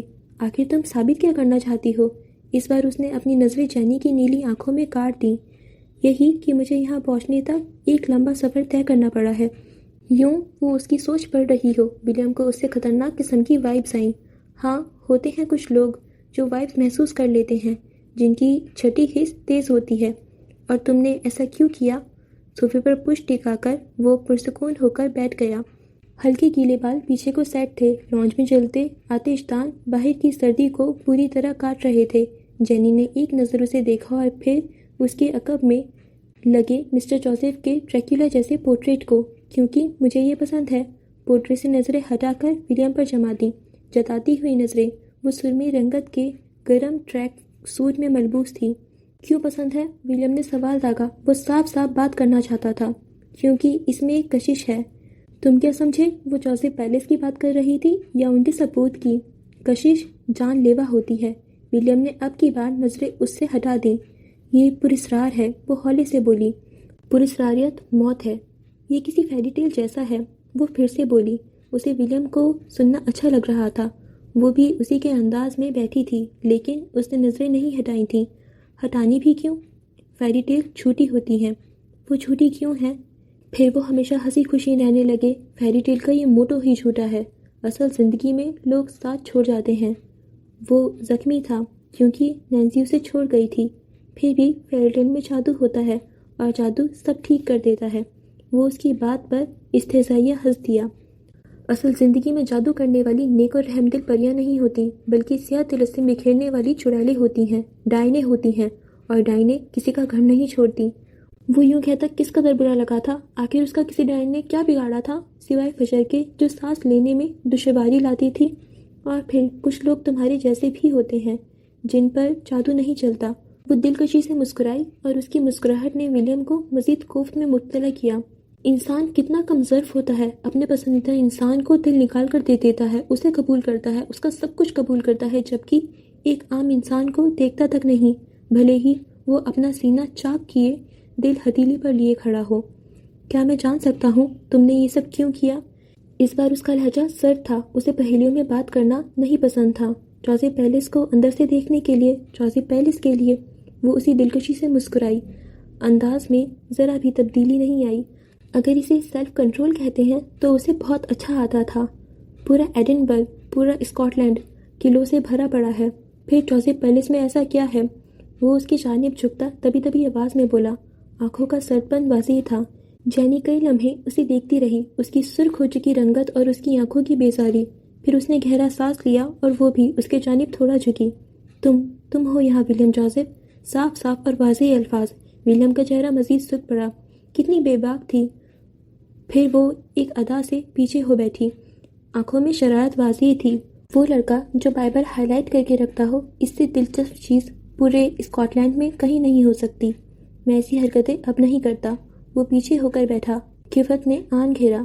اب جو کرتے ہو اس سے بھی زیادہ خطرناک ہے۔ رگبی اسٹیڈیم میں پاگلوں کی طرح رگبی کھیلتا ولیم اسے پورے جزیات سے یاد تھا۔ اس نے سوچا پر کہا نہیں۔ ٹھیک ہے، پھر میں چلتی ہوں۔ اچانک ہی وہ اٹھ کھڑی ہوئی۔ آج کے لیے اتنا کافی تھا۔ وہ یوں ہی بیٹھا رہا۔ تم مجھے دروازے تک نہیں چھوڑو گے؟ اسے سکون سے بیٹھی دیکھ کر وہ گویا ہوئی۔ اس کے اٹھنے کا انتظار کر رہی تھی۔ میں تمہیں اٹھا کر نہیں لایا تھا، تم جن پیروں پر آئی ہو انہی پر واپس بھی جا سکتی ہو۔ ڈیفالٹ پیس اپنی زون میں لوٹ آیا تھا۔ جینی رابرٹ نے کھڑے کھڑے مسکراتے سر کو اسبات میں ہلایا اور پھر خدا حافظ کہتی لان سے نکلتی چلی گئی۔ باہر اس کی گاڑی کھڑی تھی۔ اس کے جاتے ہی ولیم نے گہرا سانس لیا۔ نسا ملازمہ کے ساتھ چائے کی ٹرالی لاتی نظر آئی۔ ارے وہ چلی گئیں؟ وہ حیران ہوتی جبکہ ولیم نے اسبات میں کندھے ہلا دیے۔ وہ کچھ نہیں جانتا، اس نے کچھ نہیں کیا، وہ بھلا کبھی کچھ کر سکتا ہے؟ صفدر فجر کے ہمراہ لوکل آٹو میں رئیس ہیڈ آفس تک پہنچتے پہنچتے بے حال ہو چکا تھا۔ فجر سکون سے آٹو میں بیٹھی تھی، اسے عادت تھی۔ عادت نہ بھی ہوتی تو اسے یہ کرنا ہی تھا، جبکہ صفدر بار بار چہرے پر امڑ آتا پسینہ صاف کر رہا تھا۔ جیسے ہی وہ عمارت کے قریب پہنچے تو فجر آٹو والے کو پیسے دیتی باہر نکل آئی، جبکہ صفدر ہچکچاہٹ کا شکار تھا۔ اس کے باپ کے رئیس اورنگزیب سے اچھے مراسم تھے۔ اگر کوئی اسے یہاں یوں دیکھ لیتا تو پورے راستے وہ فجر کو بددعائیں دیتا آیا تھا اور خود کو بھی۔ کاش فجر اس کے پروجیکٹ پارٹنر نہیں ہوتی، کاش وہ اس دن مر گیا ہوتا جس دن گروپ بنے تھے، کم از کم یہ ذلت نہ سہنی پڑتی۔ فجر نے گردن پیچھے گرا کر شان سے کھڑے کئی منزلہ نیلے شیشوں والی عمارت کو دیکھا جس پر بڑے حروف میں رئیس نام لوگوں کے ساتھ کندہ تھا، ڈائمنڈ جیسا چمکتا رئیس جس کے اوپر بادشاہ کا تاج بنا تھا اور اتنا بڑا اور روشن تھا کہ رات کو میلوں دور تک نظر آتا۔ یہ رئیس ٹیکسٹائلز کا ہیڈ آفس تھا، صرف ٹیکسٹائلز کا ہی نہیں بلکہ رئیس کے باقی تمام برانڈز کا ہیڈ آفس تھا۔ میں تمہیں کبھی معاف نہیں کروں گا، صفدر نے جھک کر کھگی سے کہا۔ میں نرگسی آدمی سے معافیا نہیں مانگتی، وہ سکون سے کہتی گیٹ کے جانب بڑھی۔ صفدر کھلس کر رہ گیا۔ اندر ملازموں کے علاوہ عام لوگوں کو جانے کی اجازت نہیں تھی۔ صفدر کو گیٹ پر سب بتانا پڑا، لیکن وہ اس کا اعتبار کیوں کرتے؟ اس نے جھلاتے ہوئے اپنے باپ کو فون کیا۔ تم گاڑی لے کر کیوں نہیں گئے؟ گرجدار آواز گونجی۔ وہ گاڑی خراب ہو گئی تھی، اس نے تھوک نگلتے جھوٹ بولا اور سامنے کھڑی فجر پر 100 بار لعنت بھیجی۔ فون بند ہو گیا۔ تم نے مجھے بہت ذلیل کروایا ہے فجر۔ اونچے بنگلوں میں رہنے والے اور مہنگی گاڑیوں میں گھومنے والوں کو کبھی کبھار مڈل کلاس لوگوں کی ذلالت برداشت کر لینی چاہیے۔ زندگی کی حقیقت کا پتہ چلتا رہتا ہے۔ اس کے سکون میں کوئی کمی نہیں آئی۔ کچھ دیر بعد گارڈز نے معذرت کرتے گیٹ کھول دیا۔ یقیناً اسے فون آ گیا ہوگا۔ اگلے 10 منٹ بعد وہ دونوں اے سی کی ٹھنڈک میں مراد عالم کے دفتر میں بیٹھے تھے۔ 40 سالہ مراد عالم رئیس اورنگزیب کا پی اے تھا۔ فجر نے ایک ایک چیز کو بہت غور سے دیکھا۔ ایسا نہیں تھا کہ اسے یہ سب متاثر کر رہا تھا، بلکہ وہ اپنے ذہن میں خاکہ تیار کر رہی تھی آنے والے وقت کا، جبکہ اس کا اپنا آفس ہوگا، جب فجر معراج کا نام ہوگا اور اسے کوئی یوں ایرا گیرا سمجھ کر گیٹ پر ہی نہیں روک لے گا۔ ہلکی سرمئی دیواریں جو دیکھنے میں ہی سادہ اور پروقار لگتی تھیں۔ مراد عالم کی پاور چیئر کے پیچھے کئی فوٹو فریمز ٹنگے تھے، سفید کناروں والی فریمز جن میں ہلکے پھلکے آرٹ کی تصویریں تھیں۔ اس نے گہرا سانس لیا اور چوکنی ہو کر بیٹھ گئی، جبکہ صفدر تو صوفے پر نڈھال سا بیٹھا تھا۔ اندر آتے ہی اس کی جان میں جان آ گئی تھی۔ کئی لمحے یوں ہی گزر گئے اور پھر کمرے کا دروازہ کھلا۔ وہ دونوں پاور چیئر کے دائیں جانب رکھے صوفوں پر بیٹھے تھے، ایل شیپڈ قیمتی صوفہ اور شیشے کا نازک سا میز۔ مجھے ماڈل ڈھونڈ کر دو، شالے کلیکشن کے لانچ کے لیے نیا چہرہ چاہیے۔ تم جانتے ہو رئیس جویلرز ہمیشہ خوبصورت جویلری کے ساتھ خوبصورت چہرے لاتا ہے۔ فون پر بات کرتا مراد عالم آفس میں داخل ہوا۔ صفدر سیدھا ہو کر بیٹھا، جبکہ فجر نے گردن مزید اٹھا لی۔ دوپٹہ سر سے پھسل کر کندھوں پر جا گرا تھا، بال جوڑے میں مقید تھے اور بالوں میں ابھی تک پینسل پھنسی ہوئی تھی۔ البتہ اس وقت آنکھوں پر چشمہ لگا تھا اور یہ چشمہ اس کے چہرے کو مزید حسین بنا رہا تھا۔ کون پاگل کہتا ہے چشمہ لڑکیوں کی خوبصورتی باندھ کر دیتا ہے؟ کوئی فجر معراج کو بھی دیکھ لیتا۔ ہاں، رئیس آج واپس آ رہے ہیں۔ اوکے ٹھیک ہے، شام میں ہم آفس پہنچ جائیں گے، بائے۔ اس نے ایک نظر فجر اور صفدر کو دیکھا اور پھر فون بند کر دیا۔ درمیانہ قد، سلیقے سے جمے بال اور بیچ پینٹ پر سفید ڈریس پینٹ پہنے مراد عالم اب فون بند کرتا ان کے جانب بڑھا۔ السلام علیکم۔ صفدر اٹھ کھڑا ہوا۔ فجر کو بھی اٹھنا پڑا، ویسے بھی وہ یہاں اپنے کام سے آئی تھی۔ وعلیکم السلام۔ دونوں نے مصافحہ کیا اور اگلی نظر مراد عالم کی فجر پر پڑی۔ ایک پل کے لیے وہ ٹھٹک گیا۔ فجر نے سر ہلا کر سلام کرنے پر اکتفا کیا۔ میں ذرا بزی تھا، لیٹ ہو گیا۔ حسین صاحب نے بتایا تھا آپ لوگ کے آنے کا۔ میں نے فیکٹری سے کچھ کپڑا منگوایا ہے، مجھے امید ہے آپ لوگوں کو پسند آئے گا۔ وہ کہہ صفدر سے رہا تھا، لیکن دیکھ فجر کو رہا تھا۔ نہیں، ایسا نہیں تھا کہ انہیں خوبصورت چہروں کی کمی تھی۔ پاکستان کی ٹاپ ماڈلز ان کے پاس تھیں، لیکن ہوتا ہے ایک چہرہ جو مخصوص ہوتا ہے، ویسا ہی چہرہ تھا فجر معراج کا۔ کوئی بات نہیں، وہ دراصل ہم جو کاسٹیوم بنا رہے ہیں اس کے لیے کپڑا صرف رئیس ٹیکسٹائل سے ہی مل سکتا ہے، اس لیے ہمیں یہاں آنا پڑا۔ صفدر نے جھینپ کر صفائی دی۔ بیٹھیں آپ لوگ، میں کچھ پینے کو منگواتا ہوں، تسلی سے بات کرتے ہیں۔ وہ اپنے میز کے جانب بڑھ گیا۔ اس نے انٹرکام پر آرڈر دیا۔ 3 پینا کولاڈا پلیز۔ اس نے نان الکوہولک کاکٹیل منگوائی تھی، عام طور پر انناس کے رس، ناریل کے دودھ یا کریم اور برف سے بنایا جاتا ہے، گرمیوں کے موسم میں بہترین ہوتا ہے۔ وہ آرڈر دیتا واپس ان کی طرف آیا اور پھر سامنے صوفے پر ٹک گیا۔ تو کیا بنا رہے ہیں آپ لوگ؟ وہ اب تفصیل سے پوچھنے لگا۔ صفدر و فجر نے اپنے کاسٹیوم کی کچھ تفصیلات فراہم کی۔ مراد عالم کی نظریں بار بار فجر کی جانب اٹھ رہی تھیں اور فجر پل کے 1000ویں حصے میں یہ محسوس کر چکی تھی اور اگلے ہی پل اس کے چہرے پر ناگواری ابھری۔ کچھ دیر بعد آفس بوائے جو اس کے گلاس رکھ کر چلا گیا۔ کانچ کے شفاف سنیپٹر گلاس میں، جس کا پیادہ چوڑا اور اوپر کی جانب تنگ تھا، سفید رنگ کا پینا کولاڈا واضح تھا۔ گلاس کے کنارے پر لگا انناس کا ٹکڑا اسے مزید رسیلا بنا رہا تھا۔ مراد عالم نے جیسے ہی اپنا گلاس اٹھایا تو ان دونوں نے بھی باری باری اٹھا لیا۔ تو فیشن ڈیزائنرنگ میں انٹرسٹ ہے آپ کا؟ اب کی بار اس نے فجر سے براہ راست پوچھا۔ کاسٹیوم ڈیزائنرنگ، اس نے واضح کیا۔ ایک ہی بات ہے، وہ مسکرایا۔ ایک ہی بات نہیں ہے، وہ نہیں مسکرائی۔ آنکھیں چھوٹی کر کے مراد عالم کو دیکھا، جو 40 سالہ ہو کر بھی کافی فٹ تھا۔ امیر لوگ بوڑھے بھی جلدی نہیں ہوتے، ترک کر سوچا۔ تو آپ کاسٹیوم کس کے لیے ڈیزائن کریں گی؟ اسے فجر کا اعتماد اچھا لگا۔ جن کی قسمت میں ہوگا میرا ڈیزائن پہننا۔ مراد عالم کا بے ساختہ کہکہا بلند ہوا۔ ویسے جینزی کے بارے میں نے سنا تھا کہ یہ اوور کانفیڈنس لوگوں کا گروہ ہے۔ تم لوگوں سے مل کر یقین ہو گیا۔ اس کے بات کرنے کے انداز میں ٹھہراؤ تھا کہ سبھی پیسے والوں کے پاس اتنا اعتماد ہوتا ہے، کیا وہ یوں ہی کسی پر بھی ججمنٹ دے دیتے ہیں؟ وہ بھویں سکیڑ کر اسے دیکھتی گئی، جبکہ صفدر کا دل تیزی سے دھڑک رہا تھا۔ فجر چپ تھی۔ اگر وہ فلٹر فری بولنے لگ گئی تو اس کی زبان کے جوہر مراد عالم نہیں سہ پائے گا۔ اس نے بے ساختہ تھوک نکلا۔ نہیں، میں اوور کانفیڈنٹ نہیں ہوں۔ میں جانتی ہوں مجھے کیا کرنا ہے۔ میرا مقصد واضح ہے، وہ نارمل لہجے میں کہتے مسکرائی۔ صفدر نے بے ساختہ سکھ کا سانس لیا۔ اس سے پہلے مراد عالم کچھ کہتا دروازے پر دستک ہوئی۔ اس کے یس کہنے پر دروازہ کھلا۔ باس، وہ مٹیریل آ چکا ہے، ایک لڑکے نے اندر داخل ہوتے اطلاع دی۔ Okay, let's go. وہ گلاس رکھتے اٹھ کھڑا ہوا، ساتھ ہی صفدر اور فجر کو بھی اٹھنا پڑا۔ اس بار اس نے فجر کی ہائٹ پر دھیان دیا۔ ناٹ بیڈ، وہ دل ہی دل میں ستائشی بولا، اور کچھ دیر بعد وہ آفس سے نکل کر بائیں جانب چلتے ہوئے راہداری کے آخر میں مٹیریل روم تک آئے۔ اندر داخل ہوئے تو کمرے کی ساری بتیاں روشن تھیں اور ان کے سامنے لمبے لمبے میزوں پر مٹیریل بچھا ہوا تھا۔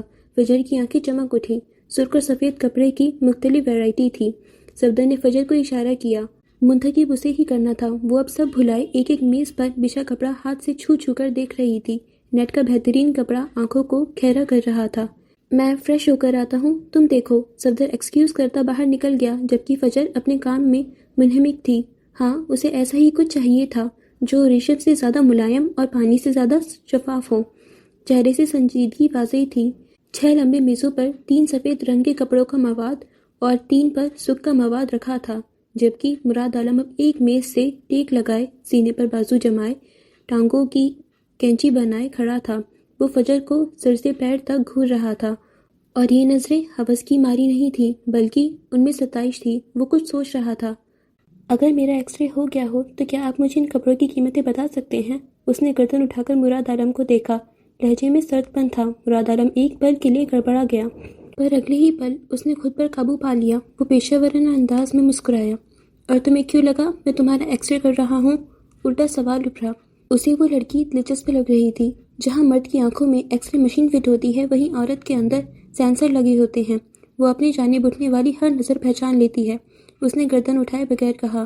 کپڑوں کی 6 مختلف ویرائٹی میں سے اسے 2 پسند آ گئی تھیں، اور آنکھوں کی چمک بڑھ گئی تھی۔ اور تمہیں کیا لگتا ہے میں تمہیں کس نظر سے دیکھ رہا ہوں؟ اگلا سوال ابھرا۔ بدقسمتی سے آپ مجھ میں ایک ماڈل ڈھونڈ رہے ہیں۔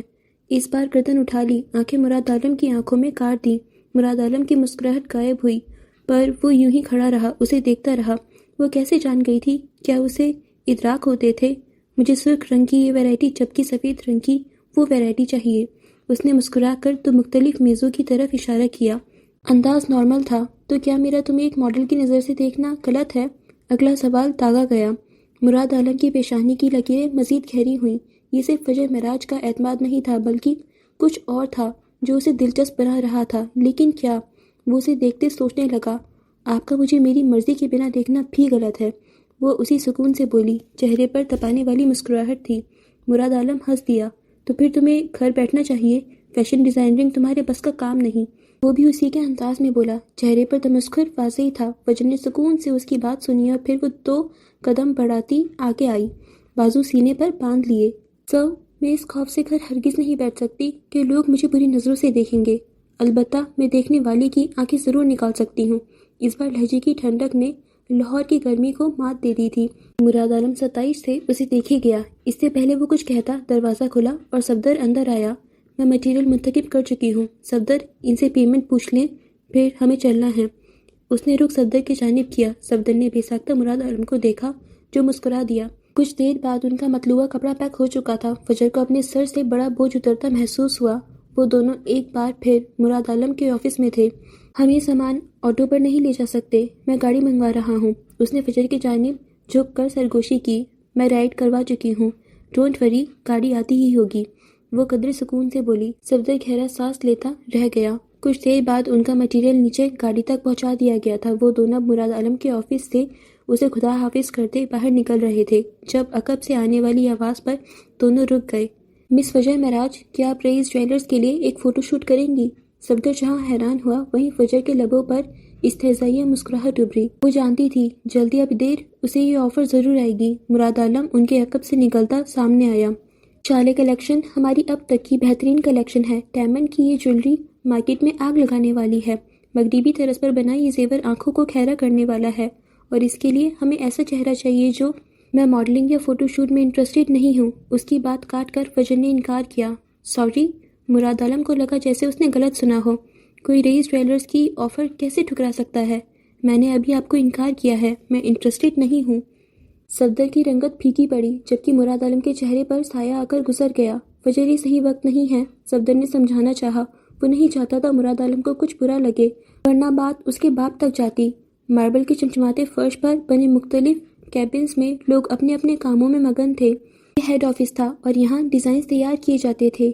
کئی اسکرینوں پر اس وقت زیور کے نایاب ڈیزائنز چمک رہے تھے۔ کئی لوگ کاغذوں پر ہاتھ سے اپنی مہارت اتار رہے تھے۔ ماڈلنگ نہیں کرو گی تو کیا کرو گی؟ مراد عالم کا سوال برجستہ تھا۔ کام کرتے کئی ورکرز نے سر اٹھا کر اپنے آفس کے باہر کھڑے مراد عالم کو دیکھا جو ایک لڑکی سے بات کر رہا تھا۔ آواز یہاں تک نہیں آتی تھی لیکن لگتا تھا بات ضروری تھی۔ کیا یہ کوئی نئی ماڈل ہے؟ اپنے اپنے کیبن میں شیشے کے دیوار کے آر پار بیٹھے ورکرز اب سرگوشیاں کر رہے تھے۔ جس طرح انہیں مراد عالم کے آفس میں بٹھایا گیا تھا لگ تو یہی رہا ہے۔ پرتجسس نگاہیں بار بار ان کے جانب اٹھ رہی تھیں۔ ماڈلز ہائر کروں گی، برق رفتار سے جواب آیا۔ مراد عالم کے چہرے پر طنزیہ مسکراہٹ ابھری۔ دیکھتے ہیں۔ اس بار وہ سامنے سے ہٹ گیا۔ زندگی میں کسی نے پہلی بار رئیس جیسے بڑے برانڈ کے لیے کام کرنے سے منع کیا تھا۔ دیکھتے رہیں، وہ مسکرا کر کہتی آگے بڑھ گئی۔ I am sorry. صفدر نے شہادت کی انگلی سے کنپٹی کے قریب گول دائرہ بنایا جیسے کہہ رہا ہو کہ یہ تھوڑی پاگل ہے۔ مراد عالم کچھ نہ بولا۔ چمچماتے فرش پر قدم آگے بڑھاتے نکلتے چلے گئے۔ دوسری منزل سے نیچے اترتے وہ اب خارجی دروازے کی جانب بڑھ رہے تھے۔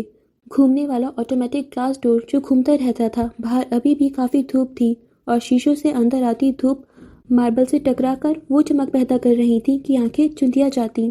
کسی کا لحاظ کر لیا کرو۔ وہ دونوں اب ساتھ چلتے لڑ رہے تھے۔ باہر رائڈر ان کا انتظار کر رہا تھا۔ میں نے کوئی بدلحاظی نہیں کی، وہ فوراً بولی۔ تم سہولیت سے انکار کر سکتی تھیں، وہ خوف زدہ بولا۔ شرمندگی نے آن گھیرا تھا۔ سہولیت سے ہی انکار کیا ہے۔ گلاس ڈور کے دہانے پر چمکتے ماربل سے بچنے کے لیے فجر نے بے ساختہ آنکھوں کے سامنے ہاتھ کیا اور اسی پل گھومتے گلاس ڈور سے رئیس اورنگزیب اندر داخل ہوا۔ گرے ڈریس پینٹ پر گرے ہی کاٹیج کی ڈریس پینٹ پہنے سن گلاسز آنکھوں پر جمائے تھے۔ اسے دیکھتے ہی آتے جاتے اور کام کرتے لوگ چوکنے ہو گئے۔ ریسیپشن پر بیٹھی لڑکی کھڑی ہو گئی۔ رئیس کے ایک قدم پیچھے عروضہ تھی۔ نیلی پینٹ پر کاٹن کا ٹاپ پہنے اونچی پونی والی عروضہ کی ساری حساسیت رئیس کی جانب متوجہ تھی۔ جیسے ہی وہ لوگ اندر داخل ہوئے ایگزٹ سے فجر اور صفدر باہر نکل گئے۔ بدی کے بادشاہ اور ملکہ ملعون کا آمنا سامنا ہوتے ہوتے رہ گیا۔ باہر آتے ہی ان کی آوازیں دم توڑ گئیں اور اب تیزی سے گیٹ کی جانب بڑھ رہے تھے جس کے باہر ان کی ٹیکسی کھڑی تھی۔ رئیس سے آفر خوش قسمت لوگوں کو ملتی ہے، پھر جان لو فجر معراج ان خوش قسمت لوگوں میں شامل نہیں ہیں۔ وہ دونوں اب گاڑی میں بیٹھ رہے تھے۔ ان کا سامان اندر رکھ دیا گیا تھا۔ پلیز اے سی آن کر دے، صفدر نے بیٹھتے ہی ڈرائیور سے کہا۔ آخر تم رئیس برانڈ کے بارے میں کیا جانتی ہو؟ وہ غصہ تھا۔ رئیس پاکستان کا ایک بڑا برانڈ ہے۔ سالوں تک رئیس جویلری تک محدود رہا، پھر آہستہ آہستہ ترقی کر کے رئیس ٹیکسٹائل میں بھی آ گیا۔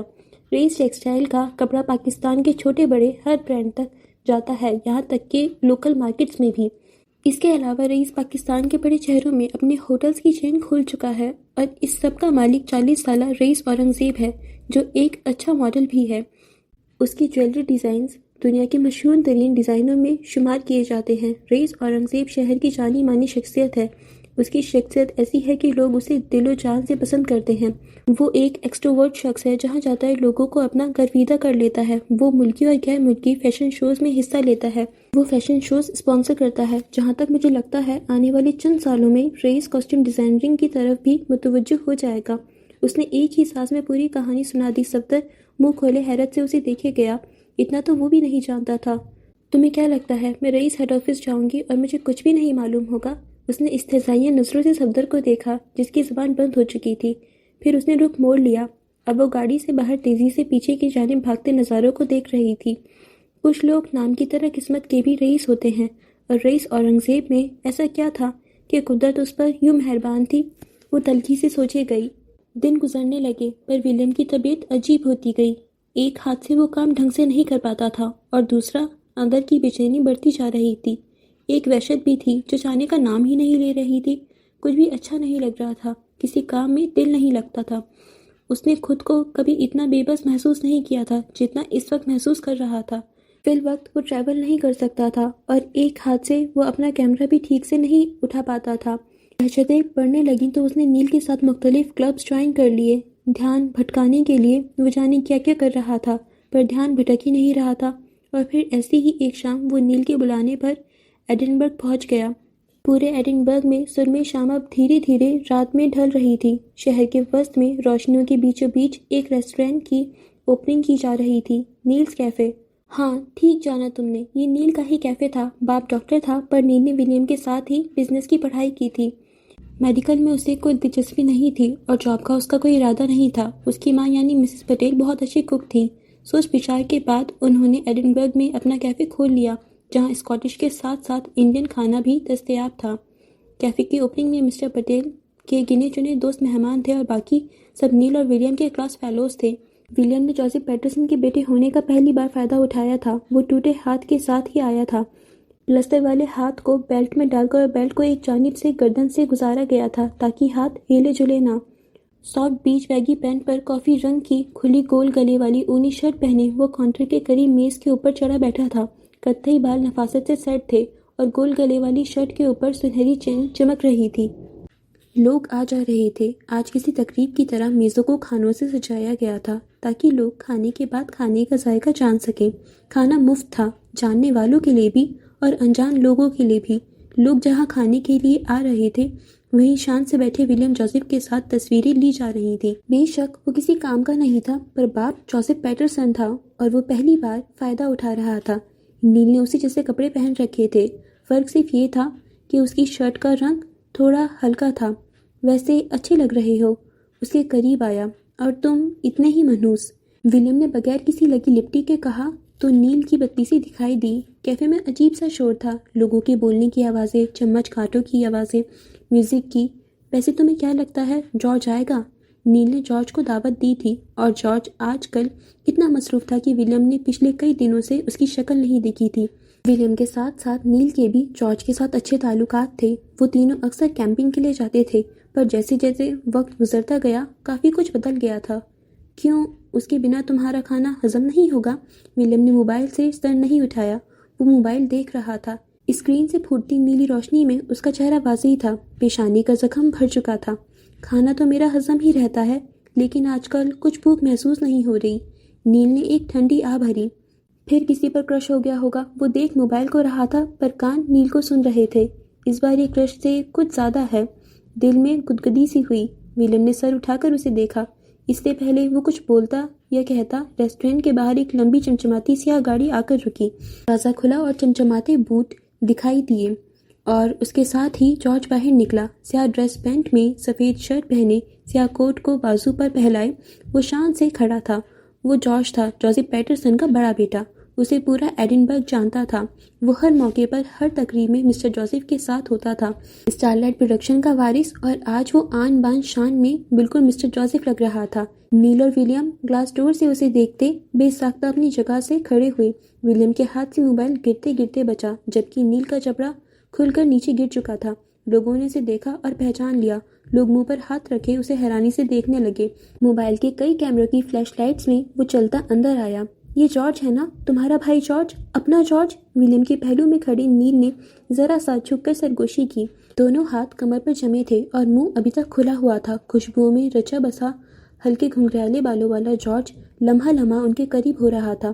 ہیلو بوائز، وہ ان کے قریب آ کر رکا۔ ولیم اور نیل حیرت سے آنکھیں پھاڑ کر اسے دیکھتے گئے۔ اگر اسے گرومنگ کہتے تھے تو یہ ورلڈ بیسٹ گرومنگ تھی۔ پہلے وہ اسٹوڈنٹ تھا اور اب وہ اسٹارلائٹ پروڈکشن ہاؤس کا ڈائریکٹر تھا۔ مبارک ہو، اس نے ایک وقار سے اپنا ہاتھ نیل کی جانب بڑھایا۔ ولیم اور نیل کی گردن ایک ساتھ جھکی، نگاہیں اب اس کی قیمتی گھڑی پر جم گئیں۔ وہ آنکھیں پھاڑے اس کی گھڑی دیکھ رہے تھے۔ کیا ہوا تم دونوں کو؟ انہیں بت بنی دیکھ کر جارج گویا ہوا۔ نیل اور ولیم کے رد عمل نے اسے محظوظ کر دیا تھا۔ آس پاس کھسر پھسر ہو رہی تھی۔ وہ دونوں کسی خواب سے جاگے۔ نیل نے مسکرانے کی کوشش کی پر چہرے کی حیرت گم نہ ہو سکی۔ اس نے جارج کا ہاتھ تھام لیا۔ تم تو پہچانے نہیں جا رہے۔ نیل نے بے ساختہ اسے گلے لگا لیا۔ جارج نے مسکرا کر کندھے اچکا دیے۔ تم ٹھیک ہو؟ بخار تو نہیں ہو گیا؟ ولیم نے اپنا ہاتھ بڑھا کر جارج کی پیشانی چھوئی۔ ڈرا سہما جارج دنوں میں بدل گیا تھا۔ یہی پریکٹیکل لائف کی پاور ہے۔ انسان کے اندر اعتماد آتا ہے، شخصیت میں وقار اور ٹھہراو آ جاتا ہے۔ انسان جب اپنے پیروں پر کھڑا ہو جاتا ہے تو اس سے بہترین گلو اپ کوئی نہیں ہوتا۔ سر تمہارا پھٹا ہے، میرا نہیں۔ جارج نے اس کا ہاتھ جھٹکا۔ مسز اور مسٹر پٹیل سے ملنے کے کچھ دیر بعد وہ تینوں ایک گول میز کے گرد کرسی پر بیٹھے تھے، بلکہ کمکموں کی چمک میں سارا منظر حسین لگ رہا تھا۔ ایسے کیفے کھول کر بیٹھ گئے ہو؟ کوکنگ کا سی بھی آتا ہے تمہیں؟ اس کا کوٹ کرسی کی پشت پر ٹکا تھا۔ میں مالک ہوں، کوکنگ شیف کرتا ہے، میں نہیں۔ نیل نے ناک سے مکھی اڑائی۔ خیر چلو، تم میں سے کسی ایک کو تو عقل آئی۔ فرینچ فرائز کی پلیٹ سے اس نے فرینچ فرائز اٹھاتے منہ میں ڈالی۔ آج تو اس کی شان ہی نرالی تھی۔ لوگ اسے دیکھ رہے تھے، بلکہ ان دونوں کو۔ فخر سے جارج کے کندھے چوڑے ہوئے۔ اس کی عقل تو ایکسیڈنٹ کے بعد دماغ سے نکل کر کہیں گر گئی ہوگی۔ اس نے استہزائی کہتے ولیم کو دیکھا۔ چہرے پر تپانے والی مسکراہٹ تھی اور ولیم کے لیے تو اس کا یہ روپ ہضم کرنا ہی مشکل تھا۔ آج کل اس کے لیے سب کچھ مشکل تھا۔ خود کو سمجھا بجھا کر وہ یہاں لایا تھا، لیکن ذہن بھٹکا ہوا تھا اور کہاں تھا یہ وہ بھی نہیں جانتا تھا۔ ولیم نے اسے صرف ایک گھوری سے نوازا۔ آج کل اس کا بات کرنے کا بھی دل نہیں کرتا تھا۔ میں فریش ہو کر آتا ہوں۔ وہ اٹھ کھڑا ہوا۔ جانے کیوں دل یہاں سے بھاگ جانے کو کر رہا تھا۔ وہ واش روم کی جانب بڑھ رہا تھا جب اس کی نظریں آخر میں ایک کونے والی میز پر بیٹھے شخص پر پڑی۔ وہ ٹھٹک کر رکا۔ سفید جالی دار ٹوپی اوڑھے ایک ادھیڑ عمر آدمی اکیلا بیٹھا تھا۔ ولیم کے ٹھٹک کر رکنے کی وجہ اس کی ٹوپی تھی۔ شور تھم گیا اور وقت ساکت ہوا۔ ولیم کی آنکھوں کے سامنے مسجد کا وہ منظر گھوم گیا جب اس نے کلمہ پڑھا تھا۔ اس ٹوپی نے اسے کہیں پیچھے کھینچ لیا تھا۔ وہ بے اختیار ہی اس شخص کے جانب بڑھا۔ میں یہاں بیٹھ سکتا ہوں؟ قریب پہنچ کر اس نے اس شخص کا مخاطب کیا۔ وہ کھانا کھا رہا تھا، اپنے ہاتھوں سے پلیٹ میں رکھے دال چاول۔ یہ شاید اس کا آخری نوالا تھا۔ آدمی نے چہرہ اٹھا کر اسے دیکھا اور پھر وہ مسکرا دیا۔ خدا کی زمین پر تم کہیں بھی بیٹھ سکتے ہو بیٹا، میں منع کرنے والا کون ہوتا ہوں؟ پھر اس نے کھانے سے ہاتھ روک لیا اور ٹشو سے انگلیاں صاف کیں۔ اس کا موبائل میز پر رکھا تھا۔ اس سے پہلے وہ شخص کچھ کہتا، موبائل بج اٹھا۔ اللہ اکبر، اللہ اکبر۔ عشاء کا وقت تھا۔ اس شخص نے اذان الارم لگا رکھا تھا اور ولیم کو لگا کسی نے اس کا دل مٹھی میں جکڑ لیا ہو۔ یہ الفاظ اسے یاد تھے۔ چونکہ وہ آواز بہت آہستہ تھی، لیکن وہ بآسانی سن سکتا تھا۔ وہ شخص خاموش تھا اور ولیم کچھ بول نہیں پایا۔ 1 2 3 اور جانے کتنے لمحے گزر گئے۔ موبائل بند ہو گیا۔ اذان ختم ہو گئی اور ولیم کے سامنے پاکستان میں گزرا آخری دن کسی فلم کے مانند گھوم گیا۔ اس کے چہرے کی رنگت بدل چکی تھی۔ کیا تم ٹھیک ہو؟ آدمی نے اب نرم لہجے میں ولیم سے پوچھا۔ وہ خوبرو سا نوجوان انہیں ٹھیک نہیں لگ رہا تھا۔ ولیم چونک کر خیالوں سے باہر نکلا۔ وہ کئی لمحے خالی خالی نگاہوں سے اپنے سامنے بیٹھے آدمی کو دیکھے گیا۔ اس کے چہرے پر بہت سکون تھا، ایک شفیق پن تھا۔ میں نہیں جانتا، وہ بس اتنا ہی کہہ پایا۔ آنکھوں میں بھی یقینی رقم تھی۔ اس شخص نے پہلے ولیم کی پیشانی کو دیکھا جہاں ٹانکوں کے نشان تھے اور پھر اس کے ہاتھ کو۔ پھر وہ گویا ہوا۔ کیا تم نے کبھی پاکستان یا انڈیا کا کھانا کھایا ہے؟ ولیم نے اس بات میں سر ہلانے پر اکتفا کیا۔ وہ دونوں ملک گھوم چکا تھا اور دونوں ملکوں کا کھانا کھایا تھا۔ میں کافی سالوں سے یہاں موجود ہوں۔ پٹیل سے اچھے تعلقات ہیں اور آج یہاں انڈین کھانا کھانے آیا ہوں۔ ماشاءاللہ بہت مزیدار ہے۔ وہ پھر سے مسکرایا۔ اس شخص کی مسکراہٹ مرہم کا کام کر رہی تھی۔ ولیم کو سکون سا محسوس ہوا۔ آپ کہاں رہتے ہیں؟ میں اسٹرلنگ سے آیا ہوں۔ یہ ایڈنبرگ کے قریب ایک خوبصورت قصبہ ہے جسے سٹیروتھسائی یا اسٹرلنگ کہتے ہیں۔ یہ قصبہ اپنی تاریخی اہمیت اور خوبصورتی مناظر کے لیے جانا جاتا ہے۔ ایڈنبرگ سے 25 میل کے فاصلے پر موجود یہ قصبہ اسٹرلنگ کیسل کی وجہ سے مشہور ہے۔ کیا تم پریشان ہو؟ اس نے ایک بار پھر ولیم سے پوچھا۔ پتہ نہیں۔ اس بار ولیم نے رخ موڑ کر گلاس وال سے باہر دیکھا۔ ایسا لگتا ہے کچھ کھو گیا ہے، ایک خالی پن ہے جو جانے کا نام ہی نہیں لے رہا۔ وہ یوں ہی باہر دیکھے گیا، سڑک کے اس پار نظر آتی کافی شاپ کو۔ جو کھو گیا ہے اسے ڈھونڈ لو، آدمی نے چہرے پر شفیق سی مسکان سجاتے کہا۔ کیسے پتہ چلے گا کیا کھویا ہے میں نے؟ اس نے رخ پلٹ کر دوبارہ اپنے سامنے بیٹھے شخص کو دیکھا، جسے دیکھ کر، جسے سوچ کر دل کو سکون محسوس ہو، بس جان لو وہی تمہارا گمشدہ حصہ ہے۔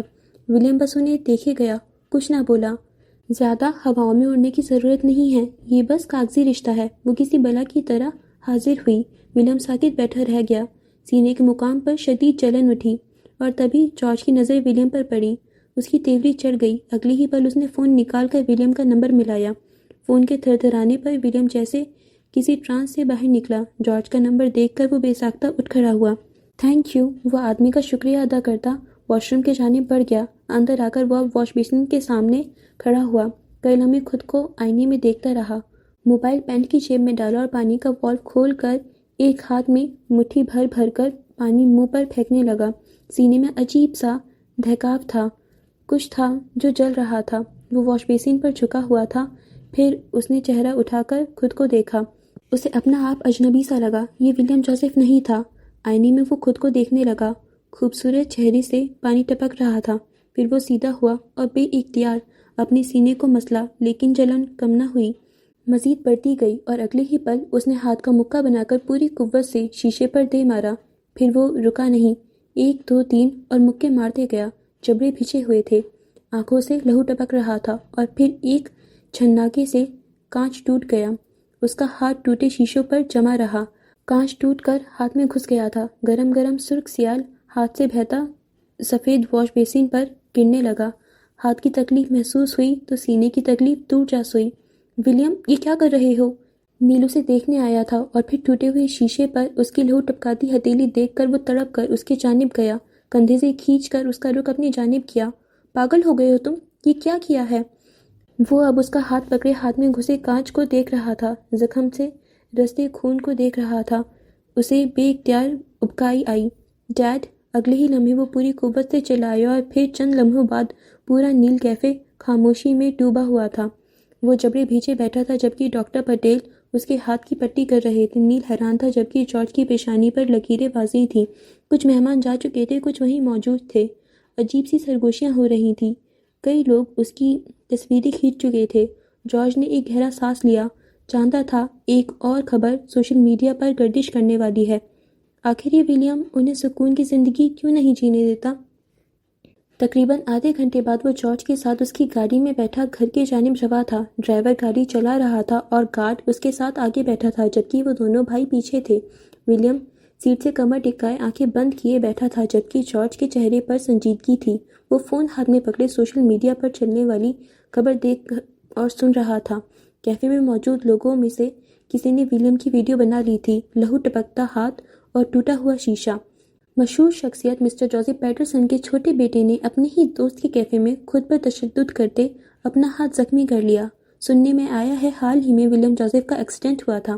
لوگ جاننا چاہتے ہیں کیا مسٹر جوزف کے چھوٹے بیٹے کے ساتھ کوئی مسئلہ ہے؟ جارج نے گہرا سانس لیتے فون بند کر کے اپنے اور ولیم کے درمیان سیٹ پر پھینک دیا۔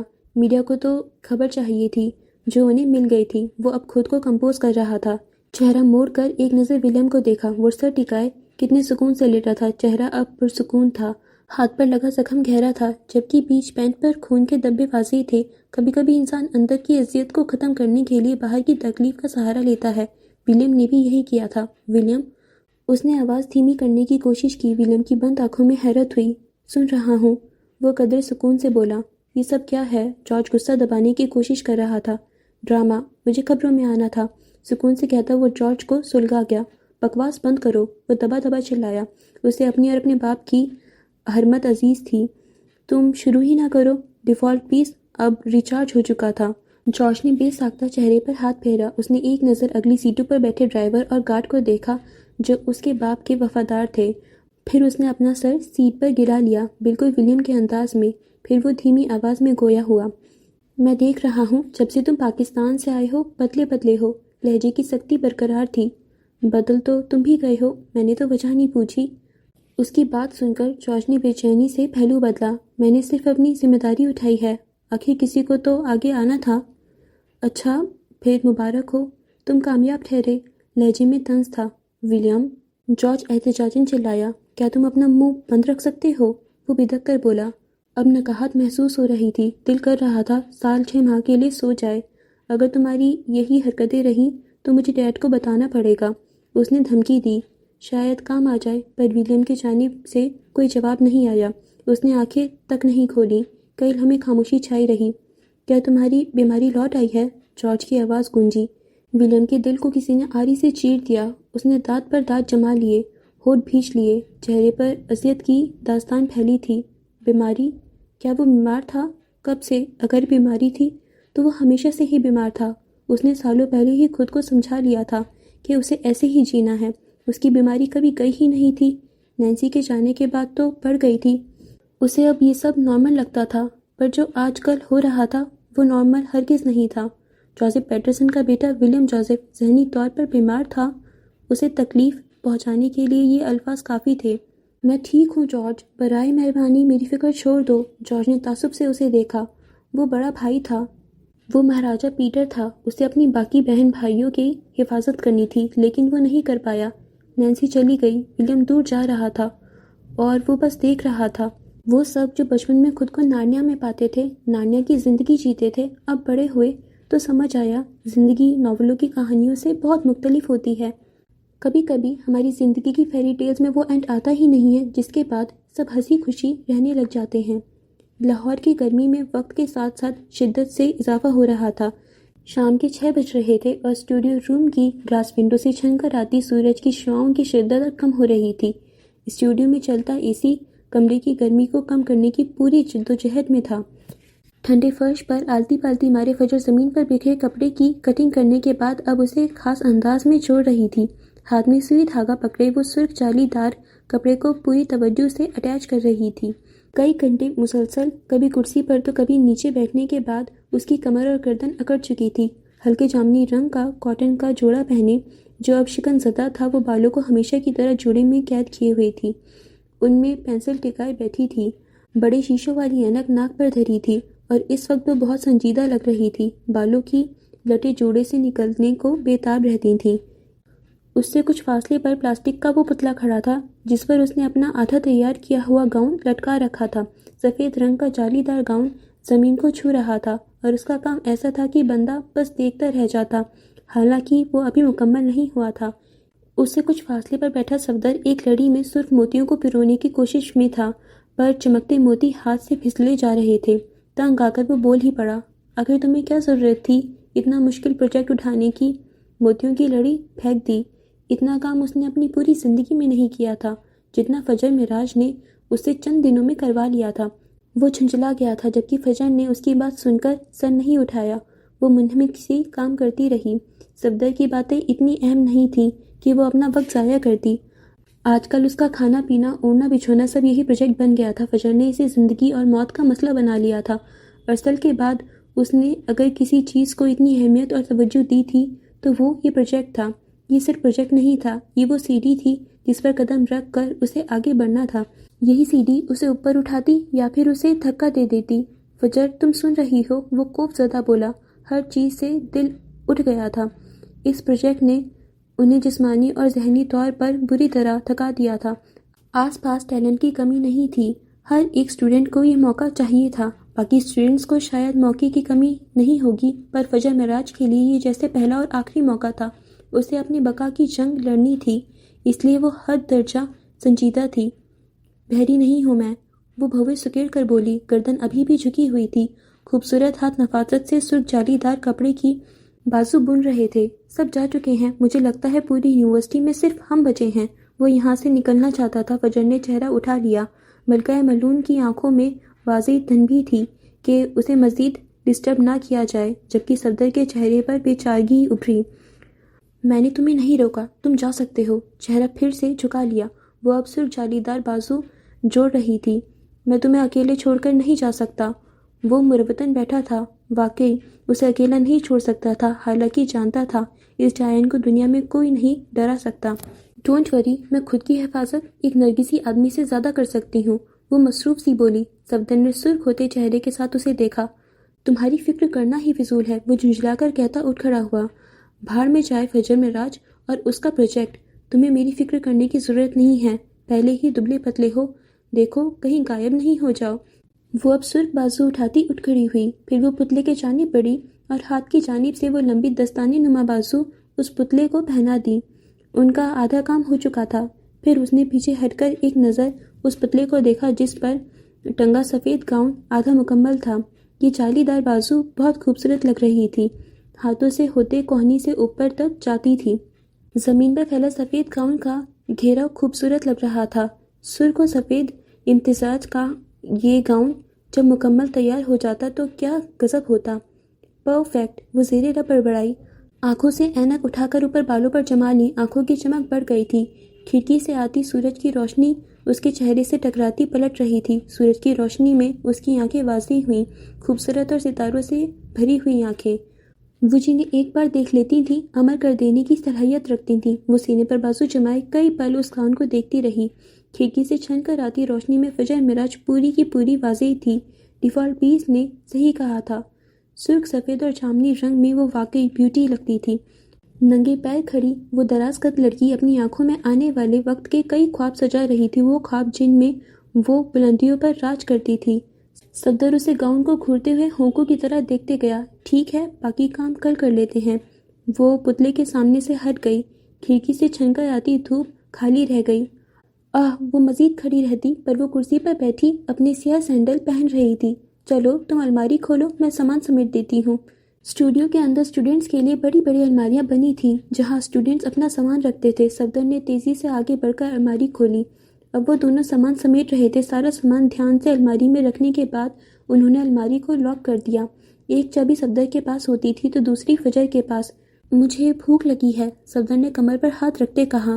ہاں مجھے بھی۔ وہ اپنی آنکھیں مسلتے اپنا بیگ اٹھا رہی تھی۔ کاٹن کی بڑی سی چادر کو کندھوں پر پھیلا لیا۔ اسے لوکل ہی گھر جانا تھا۔ چلو پھر مجھے کھانا کھلاؤ، میرے پاس تمہارے باپ کی طرح کا حرام پیسہ نہیں ہے۔ وہ لحاظ کو طاق پر رکھتی گویا ہوئی، سیاہ نفیس سا لیدر بیگ کندھے پر لٹکا لیا۔ حلال کا تو ہے نا، چلو اس سے کھلا دو، صفدر نے بتی سی دکھائی۔ 4 سال ہو گئے تھے انہیں ساتھ پڑھتے ہوئے۔ وہ فجر کو کسی حد تک جانتا تھا، لیا دیا سا انداز۔ اس کی کوئی خاص دوست نہیں تھی، البتہ صفدر کو وہ پسند تھی کیونکہ وہ باقی کلاس فیلوز کی طرح نہیں تھی۔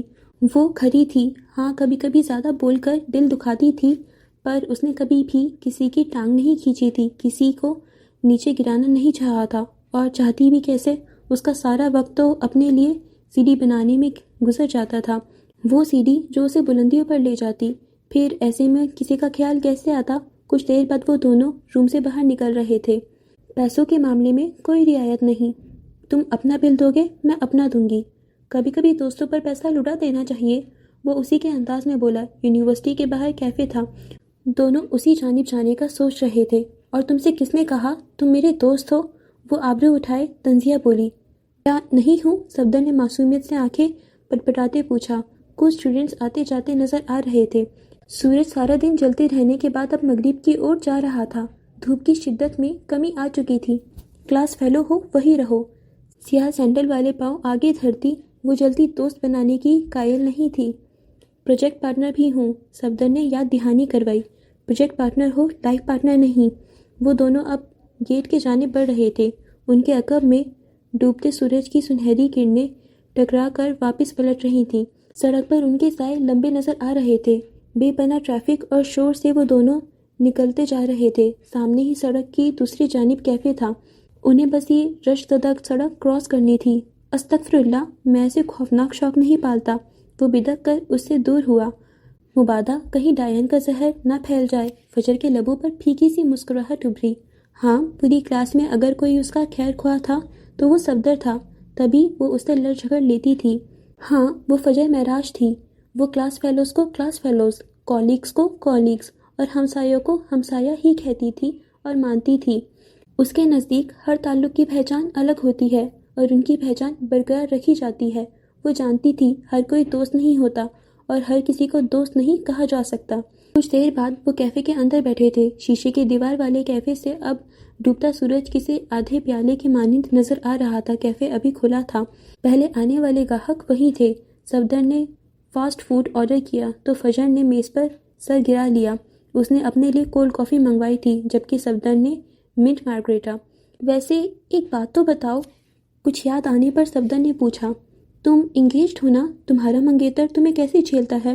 وہ تو کہہ کر اپنے موبائل کی طرف متوجہ ہو گیا تھا، پر فجر سر نہیں اٹھا پائی۔ جہاں تھی وہیں رہ گئی۔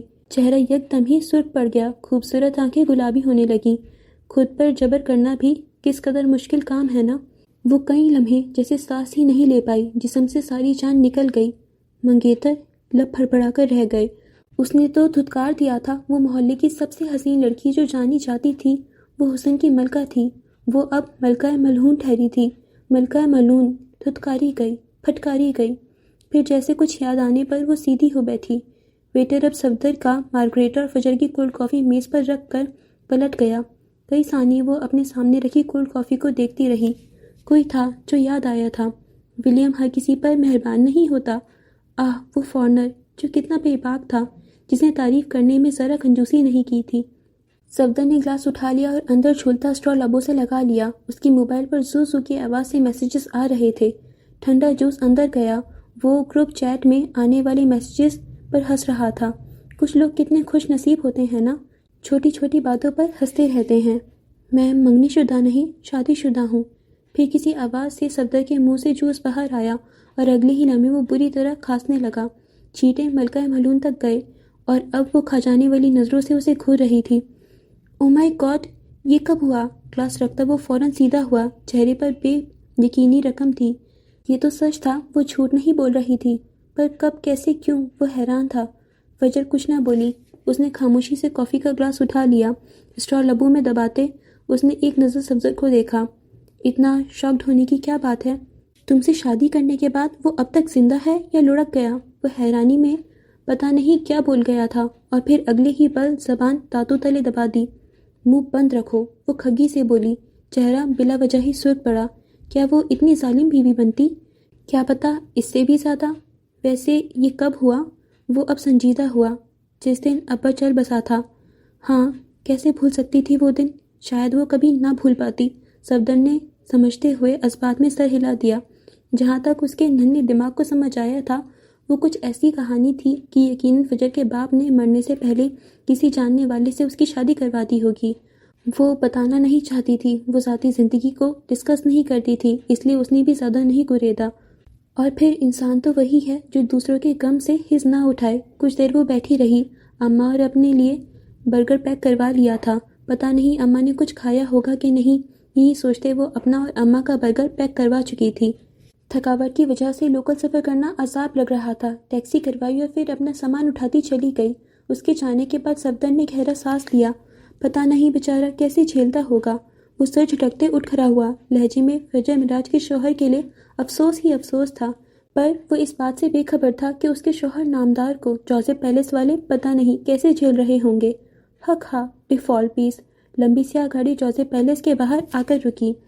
شوفر نے آگے بڑھتے دونوں جانب کا دروازہ کھولا۔ پہلے جارج باہر نکلا، جبکہ ولیم سیٹ سے پشت ٹکائے غنودگی کی حالت میں تھا۔ ولیم، اس کی جانب آتے جارج نے اسے کندھے سے پکڑ کر ہلایا۔ ولیم نے آنکھیں کھول دیں اور پھر گاڑی سے باہر نکل گیا۔ چاروں جانب خاموشی کا راج تھا۔ ملازم چھٹی کر کے جا چکے تھے، سوائے پہرے داروں کے۔ وہ دونوں متوازن چال چلتے کئی فٹ لمبا جوزف پیلس کا دروازہ کھول کر اندر داخل ہوئے۔ پیلس میں خاموشی چھائی ہوئی تھی۔ نینی کی طبیعت آج کچھ ناساز تھی۔ وہ سرے شام ہی اپنے کمرے میں چلی گئی تھیں۔ نسا کے امتحان چل رہے تھے، اس لیے وہ بھی نظر نہیں آئی۔ لانچ صاف ستھرا اور ویران پڑا تھا۔ تم کچھ کھاؤ گے؟ لانچ میں پہنچتے ہی جارج نے پوچھا۔ ولیم نے نفی میں سر ہلا دیا۔ کھانا تو پڑے گا، اس کے بعد تمہیں میڈیسن بھی لینی ہے۔ وہ اپنا کوٹ صوفے پر ٹکاتے بولا۔ شرٹ کے اوپری 2 بٹن کھول لیے۔ 26 سالہ جارج آج سے پہلے اتنا شاندار کبھی نہیں لگا تھا، جبکہ ولیم ہولے ہولے قدم اٹھاتا سیڑھیوں کی جانب بڑھ رہا تھا۔ اسے جاتے دیکھ کر جارج آگے بڑھا اور پھر بازو سے کھینچ کر اسے صوفے پر لا کر بٹھایا۔ میں کچھ کھانے کو لاتا ہوں، ڈیفالٹ پیس، یہاں سے ہلنا مت۔ انگلی سے اسے وارن کرتے وہ کچن کے جانب بڑھا، جبکہ ولیم صوفے پر ٹک گیا۔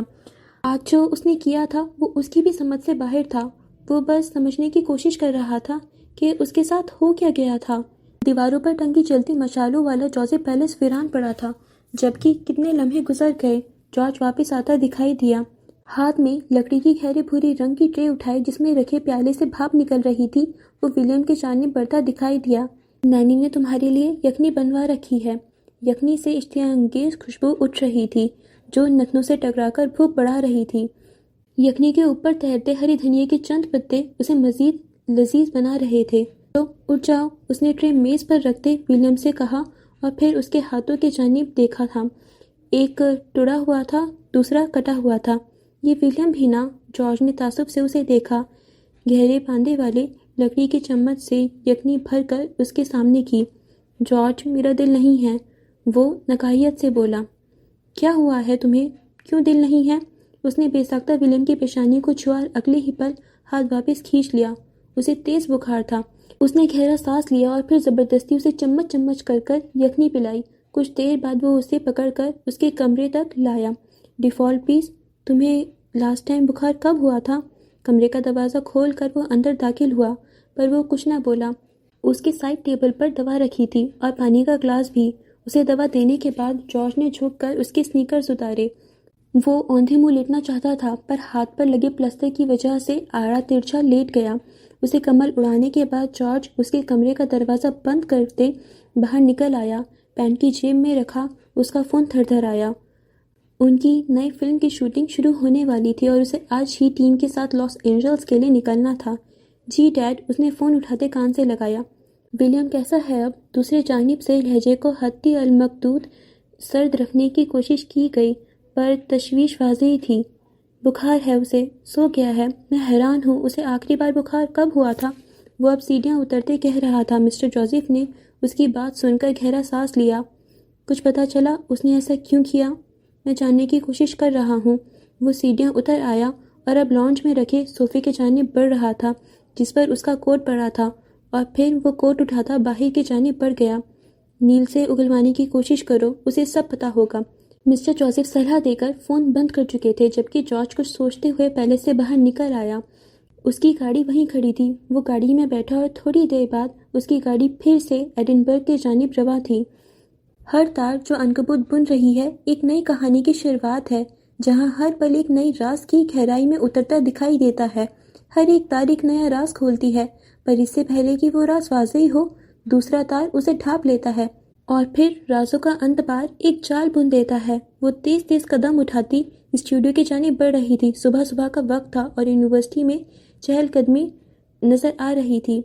صفدر ابھی تک نہیں آیا تھا جبکہ فجر نے سوچ لیا تھا آج وہ اپنے گاؤن کا 70% حصہ مکمل کر لے گی۔ گیلے بال ہلکے جوڑے میں بندھے تھے۔